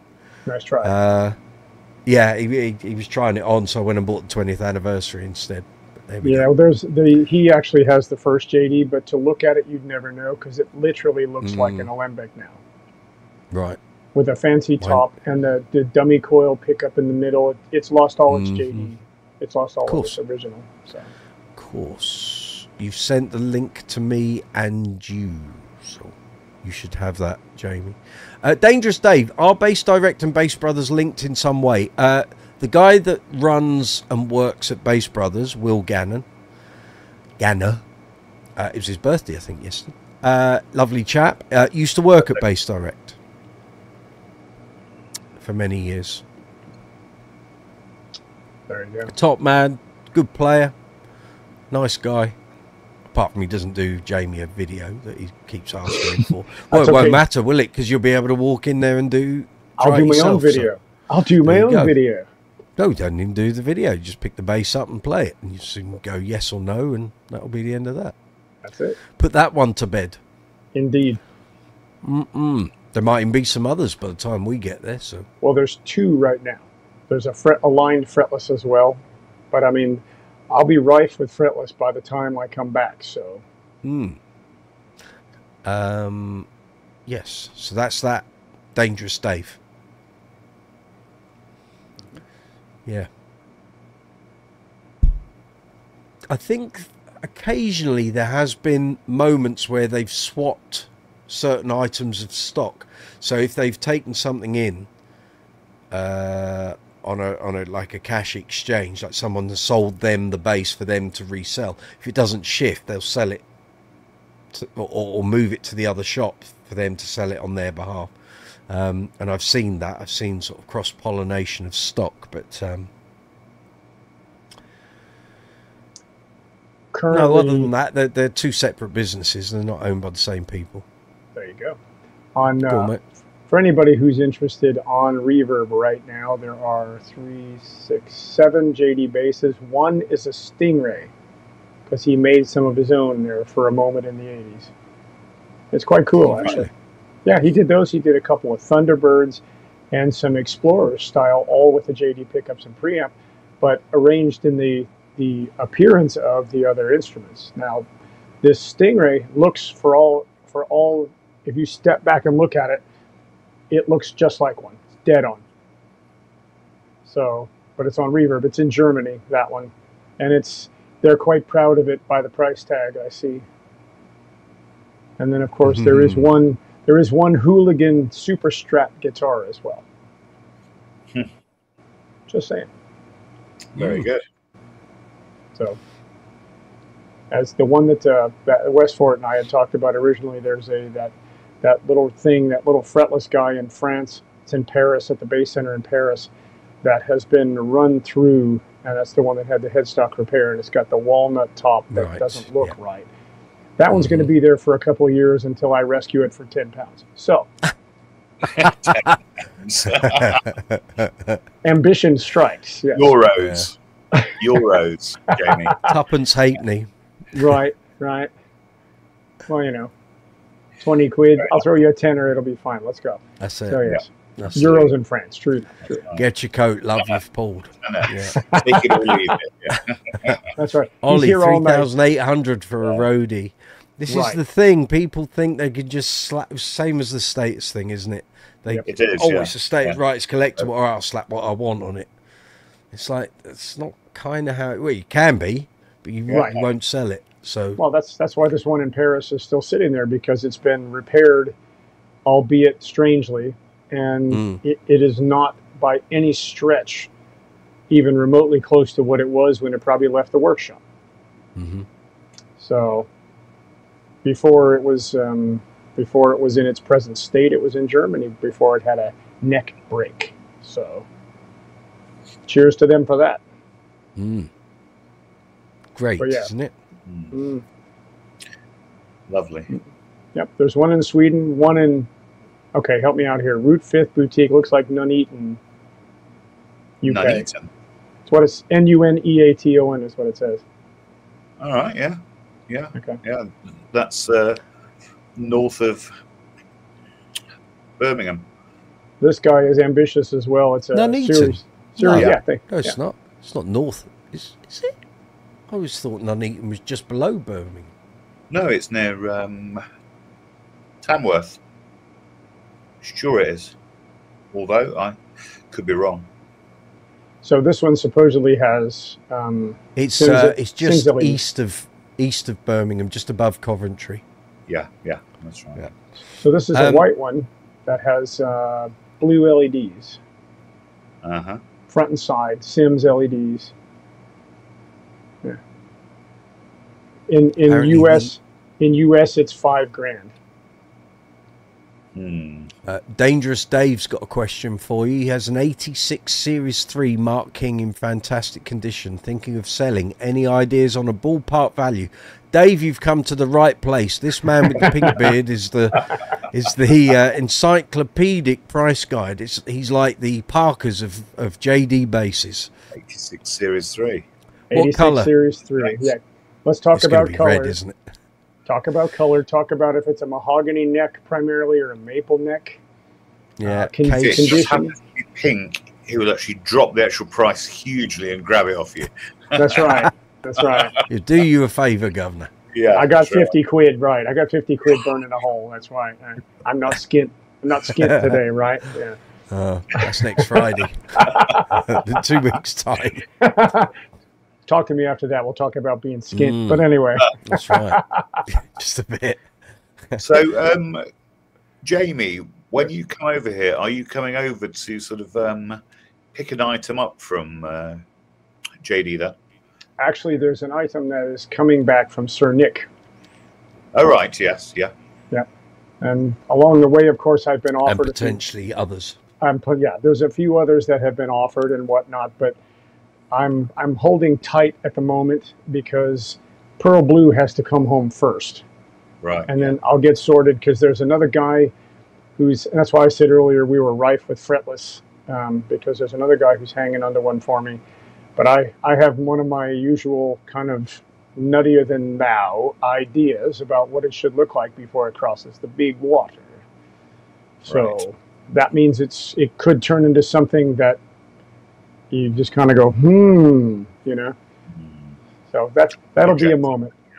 That'll be a moment. So yeah, and Ollie's asking, is that Nick's Roadie 1 fretless? Yes, indeed, my lad. It is indeed. So Pearl Blue shall translate to water and fly over it. Yes, okay. Yes. Can I just point out that Yes. UK. West Fort made an amazing typo a few posts ago and said the oink one in, of course, France is better. The oink one. Yeah. Oink. So we're gonna Percy have Pig. we're gonna have a nice pork dinner with a JD base Percy on the Pig side. Pink. Absolutely. Percy Pig Pink. Let's go. That's it. Definitely. Oh yes. Cheers, Ollie. I see that. Yes, I'm looking forward to having a go on it for sure. Ollie, I was going back through a couple of old live chats from a couple of months ago. What happened with the amplification thing? You had the trace that went wrong. Did you get did you get that fixed? And you were talking about buying another amp. So what's the progress on that situation? Yeah, and while we're at it, Ollie, if you have a chance, ask your dad if he can bring you up to Peterborough on the Sunday, and you can actually sit and play with it at the same time. Have a go on the Blue Monster. Apparently, Dangerous Dave, cherry red mahogany neck. Okay, so it's Albriano. Albriano's got a question for you, Jamie. Yes. I told the guys about my new German Sadowsky Metroline. Yeah, I really love it. Rich and Brooksy are lukewarm about Sadowsky. I'm not lukewarm about Sadowsky. I was lukewarm about that range. Yeah. What say you? Play one before? Have you played one before? Yes, I have. So we're talking about the German ones. We're talking about the Right. German, nothing to do with the Japanese or anywhere else. So. Right. So I've actually, for a while, there was a shop here that would have a few of them laying around. I've tried the US ones, I've tried the Japanese ones, and I've tried the German ones. Probably, for lack of a better way to say it, your mileage may vary. Yeah. I don't know as that I would say lukewarm per se, but for me, it doesn't work. Now, with that said, if it works for you, go on, run. Mm-hmm. Cheers. Play it, rock it, do your thing, put stickers all over it, whatever you're going to do. I wasn't impressed, and I probably would not if it was just me. But it's not my style of bass either these days. So, see, I played a couple when they first came out, and I thought, wow, that's okay, that's good. And then slowly, over a period of about 6 months, all these reports were coming from people that had either bought them from Thomann or Bass Direct here in the UK, or they were buying them from across Europe. And more reports were like, the necks are awful, the finishing is dreadful, the hardware just isn't up to the job, the preamp is all hissy. And yet I thought, that's not the bass I played. Yet they were like amongst the first ones that came in to Bass Direct from Germany once they got the first batch. So the ones I played were great. I had no qualms. And I love most of the Sadowsky basses I've played. I've been quite impressed with. I don't go into gushing terms about them because I've never quite understood this whole, bow at the altar of Roger Sadowsky. Or they're great basses, but a guy who used to buy and sell a lot on Bass Chat called Platypus had one for sale. He lives in Ruislip up the road. This was 2009. He had an original American one. Now, in 2009, had we known, we're talking. Had we known, he sold. It was 900 quid. Bargain price, yeah. Yeah, but at the time they weren't commanding huge fees. They just weren't. And I took my T-bass, my green one, with me. I thought the T-bass sounded better than his Sadowsky, so I walked away from it. I thought, I don't need two jazz basses that sound similar, but I've already got the T-bass. Yep. Yeah. And in my head, it sounds better. Now, I'd played Sadowskys at the Bass Center back in like 97, 98, 99, all American. And I never got it. It was like, it just feels like another jazz bass. I'm not getting where this super jazz bass with the high price tag bit, where I don't get it. It's not working on me. I don't know. Let's talk about that. Some Sadowskys that I've played since, I've gone, wow, that is a great bass. And other ones, it's just like, it is what it is. So I never get sucked into that, this brand is amazing, therefore everything they ever produce is amazing, which is crap, because having reviewed all the stuff I've played and tried things in shops, look, said this before, I won't mention the brand, but there was a bass that was being sold at Bass Direct about It's before Marcus left for Sims. So it's Okay. got to be 2019. Okay. And he said, you won't believe this bass. I said, what do you mean? He said, wait until I give it to you. He passed me this bass, and the routing for the pickups was abominable. It was literally like someone had gone at it with a chisel. Yep. And it was brand new from the factory. Yep. Hand finished, $5,000. And it was like, you've got to be kidding. And I said, why have you even got that? He said, we're going to send it back. There's no way we can sell it in this state. It was brand new. It had done all its quality checks, and it arrived there. And literally, the routing around these humbucker pickups was huge. Like a kid had done it. It was a joke, and it played awful. The neck was all twisted, and it was like, what the hell is this? And he said, we can't sell this. We custom ordered this. And it was awful. So every brand has the chance to come out with a real duff example. So I never buy into that. You know, Ken Smith, Federa's, stupid levels of money. Alembics as well. I mean, Mark Palmer will tell you. Mark and some of his friends bought custom-made Alembics, were absolutely not suitable for what they bought them for. It's hit and miss. Again, Totally said hit it a million and miss. times. Take every bass on its merits. Forget the name on the headstock. That's irrelevant. Take the bass on its merits. Absolutely. Now let's have a look. Ollie, Tracy's doing well. Took it apart, gave it a good clean. It's been all good for about a month. Excellent. Good Brooksy news. bonus, that is. That's I'll try and make it up to Peterborough. Excellent. Bill Clements great is to there. see you. Evening, Bill. Good to see you. Albriano, point well taken, Brooksy. I misunderstood you. That's all right. That's all right. Like you said, Jamie, there's not such a thing at the end all be all. It's all personal feel. I played an F bass 2 weeks ago and I was not impressed at all. There you go. You can play an instrument with a huge price tag. Doesn't mean it's going to be good. Price is irrespective of how something plays and sounds. Excuse me. Gareth, you can pick up 3 of the same basses and they will all be different. See, you're learning, Gareth. And you haven't informed me what's going on with the Aria SB600. Have you gone and checked that bass out yet? Jamie, phone died. It happens too regularly. What, are you like running Chernobyl off that phone? Or Is he in the Carolina area, Jamie? Jamie, he's in Nashville. Oh, Nashville. Hmm. So they've got mains there then. I would hope so. They've got half the American recording industries there.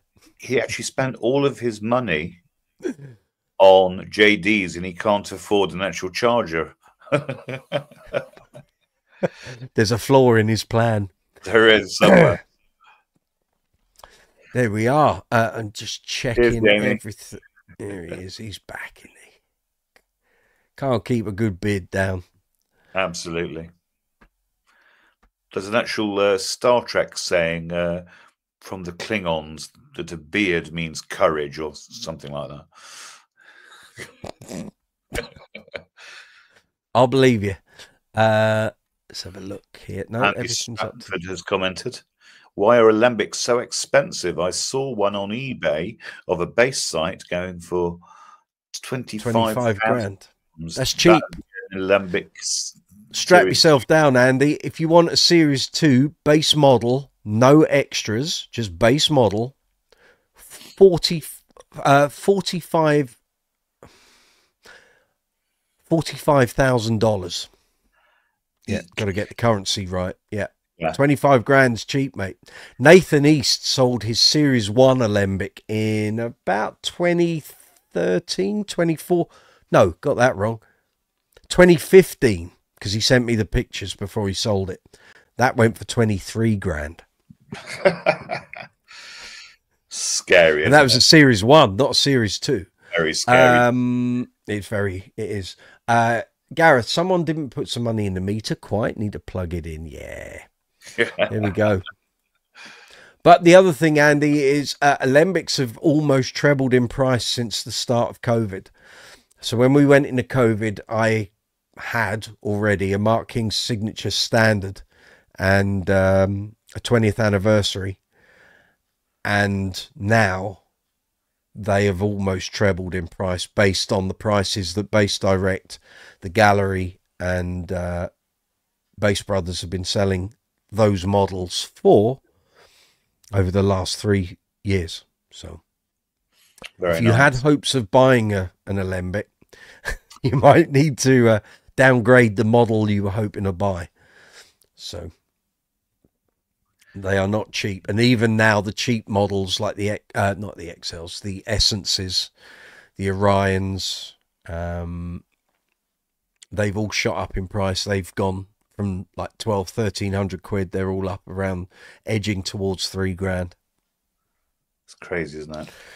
It's what it is. Limited numbers, you see. These small manufacturers that don't produce thousands and thousands of instruments, their stuff holds their value. Albiano, Rich, if I may, you made me laugh last week when you showed your relic bass you had got, and you said they kicked it round in the car park. I can tell you a story that's similarly funny, and some of you may actually go to see this guy play. So I used to be in a covers band with the singer from FM, if you know who FM are, and he had a regular habit of buying new gear on eBay, and it would arrive and he'd bring it down. Right. And we'd do a gig. So he was testing it out. We'd then get back. Well, I'd then hear the story, because invariably I would then drive myself home. He would travel with the drummer. And when they got out of the drummers to put the drummer's gear and car away, and Steve would take his gear out of the drummer's car, put it in his own car, and then go back up northwest. Invariably, that would be at like 2 or 3 a.m. in the morning. So he's a bit tired, a bit groggy, what have you. I can't tell you how many times he'd ordered these things off eBay, usually second-hand guitars and what, but the really nice guitars. Use it on the gig, take it out the drummer's car, put it up against the side of his car, and then pull away and drive over the guitar. 3 of the guitars had tire tread marks imprinted up the back of the neck. And you'd say to him, after the first time, would you not have learnt the lesson not to do that? He said, well, you just do it. You take the guitar out and put it up against your... I said, no, open the door, put it in. Or put it in the boot. Don't prop it up against the side of the guitar. He said, but you know what it's like at that. I said, yeah, I do. But the fact that you've done it before, and not once, not twice, but like 3 or 4 times, you're never going to learn this. And he would sell them on, and people would go, how did he get the grip, the tire grip up the neck? And he'd go, I don't know, mate. Previous seller. Actually, something similar happened once to my original Status. It was in one of those serious flight. Oh, yes, the big heavy-duty flight alloy cases. edges and, of course, wood, yeah? I've got one up in the loft. Yeah, and somebody had actually taken it off of a van, propped it up. The van drove off. It got caught underneath, and the actual van drove over it. It was fine, but, you know, really, really lucky. You know, it's like... Very. Thank God for the case. The case did its job. Convinced. I'm sure I've seen a video years ago of people in a gravelly shale sort of car park who were kicking an actual bass to relic it. Yeah. And I'm actually convinced they do that at the plant in Ensenada. Yeah, maybe. I've never quite got the whole thing with that. It's like, if you want a relic bass, just buy an old bass. Yeah, that's right. You know, personally, I like mine in as good condition as you can get them, but sometimes I do as well. Yeah, that's right. You know, yeah. That's right. If you can't, you can't. And if it plays great and sounds great, then you're just going to have to put up with the way it looks, the cosmetics as they are, you know. Yeah. In actual fact, my Fender American Original with the nitro on it, I've been playing it for 7 years, and there's 2 little dots where it's just beginning starting to go. But that's all right, though. That's yeah. That's all right. If it starts going, it starts going. You're still playing it, so That's and then right. you just need to find some idiot, well, not an idiot, but someone that likes it looking worn in and sell it on. There you go. That's right. Yeah. Fine. No, that whole relicking thing, Anyway. it wasn't even a thing 15 years ago. That only started sort of tail end of the 2000s. I think it started with about 2007-8 with the Something like that. Wooten series, and I think Sandburn might have done it first or just after. Yes. As a custom option. Yeah. And then Fender started adopting it. It was like, why? You want your guitar looking new. Why do you want it all battered up from new? Good. That's right. Yeah, absolutely. Yeah, it is. Yeah. Crackers. People are weird, I tell you. I don't know. Yes. It is 5 minutes past 11. We're going to wrap this up shortly because I've got an early start tomorrow. And Governor. Yeah, need beauty sleep and all of that, and it's a early start and a long day, so we'll give it another 5 minutes. So if you've got any questions, anything you'd like to ask, fire away. Let's have your questions and comments. Final thoughts. Yes. The epilogue. Any new purchases on the horizon? You lining up the next one? Not for me. I don't know how you do it. Yeah, I don't know how you do it. I used to kind of do it, but I could never make the financials add up once you throw in all the petrol and stuff. And I only bought sort of the sort of pricey ones this year. I've only bought the King Bass Artist 2 5-string one, and the Stealth 2. Apart from that, everything else has either been sort of, a trade or, cheaper. So yeah. So for instance, this Data Series 1 I had about 2 months. I think the guy you sold that to has been trying to sell it again. Has he? So I'm sure I saw the same bass. I've actually noticed he's selling, I think it's 2 others. He's selling a smart bass in sort of a deep sort of wine red. And he's selling a bass I saw at my friend Tony's in Manchester. Actually, he's selling it's a 2001 Transition 5-string all graphite energy type thing. Yeah. Okay. Yeah. Okay. Ollie, I've bought myself a Hammond organ. Doesn't even work. It doesn't even work, and you've bought it. That's because you need a Leslie box to actually join up to it. Yeah, they aren't cheap. And they're not light, and not cheap. That's right. You'll look like Jeff Capes carrying that stuff around, Ollie. Yeah, that's right. Bulk up. Andy Stratford, I'm going to have to cash in my pension to buy my JD next year. Ouch. Yeah, it's bad, isn't it? There you go. Westford, did someone say King Bass? I right here, did. sir. Right here. But I actually meant Mark II, as in big King Bass. Mine's huge. It's a big body, that. It is, and it generates its own, And I don't know if you saw the video of Mark King playing at the weekend. He was playing somewhere over in Europe, and he had his the brown wooden natural Florence that he calls it, I think. And which one? In the nicest of Mark II JDs we're talking. Oh right, okay. Sorry, yeah. And he's obviously been on the old red wine diet, because the bass was hanging over over the top of his gut, and was literally like, when you sometimes get a bass and it starts going at an angle in order to lay across your gut. And it looked like that, and I was like, oh, need to lose a few pounds there, governor. And I've had it with alembics where they've gone the other way, where they're trying to flip out. Like the top going that way, but no, this was the bottom trying to flip up, because it was laying across his gut, not down straight. It was going over the top. It's like playing a table. So instead of going like this, he's going like Yeah. Very good. Anyway, I found it funny. Andy Stratford, I've been stung loads of times over the years with trades for bass guitars. You have to be careful, and So you regret selling them. Yeah. Yeah. Well, this is the thing. Buy to keep. That always is a Absolutely. good motto. That's right. Be I do sure usually. that you want it and buy it to keep. And if you try something and you think, not sure, walk away. Yeah, Walk away.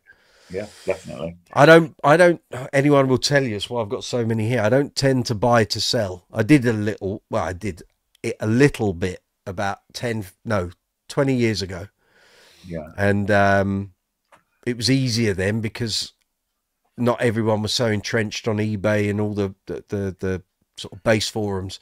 Yeah. So there was more wiggle room on price. Now there isn't. Everyone knows the value of everything. that's Or right. knows the price of everything and the value of nothing. Yeah, true. Yeah, So no, I've been to see many bases, Andy, and sat there and played them and gone, I ain't getting it. I'm not feeling it. I don't see the price tag. So I Right. walk away. I don't feel a need to buy it and then regret it and sell it afterwards. Yeah. I think actually I worked it out when I went through when I did the bass collection video on the channel. I think I worked out over the years I've bought 40, I think it was 14 basses that I've bought and then sold on, which isn't too bad. okay. I didn't get that right. So So I've actually got a core. Stingray Honer. Yeah, I've actually got a core sort of 7 or 8, and others will sort of, come in and Yeah. disappear again. It is 14, 4 of which was Status Series 2000s. It's a when I had pity I 5. didn't actually know you then. Well, there you go. I did all right. I did all right on the sales, I have to say. Oh, but they good. were easy to pick up then. You could buy them for 700 quid. Yeah, I know. Those were the days. Those were the days, and they won't be coming back either. Because Westport, your now- uncle gave you... Yeah, exactly. Considerably more than 700 Now, quid. Even actual really old, tatty-ish one is 2.5. 2.5 grand, 3 grand, yeah. That's it. Your uncle gave you an old Roland XP10 that is going to be going to my friend's keyboard player. Very good. Very good. Andy Stratford, that's what I've done with my status bases. Right, good for keeps. There we You've go. what? Kept them or sold them? Yes, that he's kept them. He's kept Good, them. excellent. Ollie Bowen, can't go wrong with a £30 organ. Well, indeed, madam. There's a whole load of jokes I could rattle There off there, are. but I'm not going to do it. I'll use it as a coffee table if I can't get it working. It might just need oiling. You need to get the Leslie cabinet to go with it. You do, yeah. Andy Stratford, about the same for me. There we go. Westport, sent it to my uncle. He'll repair that in a matter of seconds, Ollie. There you go. Okay. Converse, lads. Converse. Postage is going to be a tad pricey. Yes, just a bit. Or you're going to have to stick it in a van and drive it over. Yeah. Take your pick. You got a King Bass Black Beauty and a Series 2 Black Beauty. Oh, a There you Black go. Beauty. I love those. Apart from the King Bass body is actually too short. Yes. Yeah. Yeah. Not my thing. Rich man's toy, I'm afraid, for me. Right. On that note, it is coming out at 11:15. I need to get to bed. Guys, thank you very much. Pleasure, Rich, as always. Jamie's left us As always. anyhow. Good to see you. I'll see you again next Tuesday, hopefully. And there will be stuff going up on the channel. I'm out tomorrow. Hopefully got a new long-form video on Thursday. I'm going to try and finish it off tomorrow night and let it sit and brew a bit. Let the algorithm work out who's sending it to overnight. Westport going to be excused to come over to the UK. Splendid stuff. Good man. So on that note, thank you to everyone for joining in. Thanks for getting involved. Thanks for all the messages. Sorry about the idiots that we had earlier on. I'm about to have a conversation with YouTube to get that sorted out and get them banned. So that's good. Thank you for all the comments. Thank you for the thumbs ups. Thank you for the shares. New subscribers. Thank you. Welcome. Thanks for getting on the bus. We've had 3 new subscribers while we've been on here. So that's good news. Brilliant. yeah, I might do a couple of impromptu live chats later this week. Possibly one at the gig on Saturday, but I might do another one Thursday or Friday. So keep your eyes peeled. Ollie Bowen, been great, guys, as usual. Thank you, Albriano. Take care, guys. God bless America and England. Well done for saying that. Right. Go and enjoy yourselves. Have a great week. If you've got gigs this weekend, get there safely, get home safely. Enjoy your playing. If you've got any questions, you can email me at brooksyspacecorner@gmail.com. Other than that, I'll see you next Tuesday. Take it easy. See you soon. Take it easy, Rich. Bye.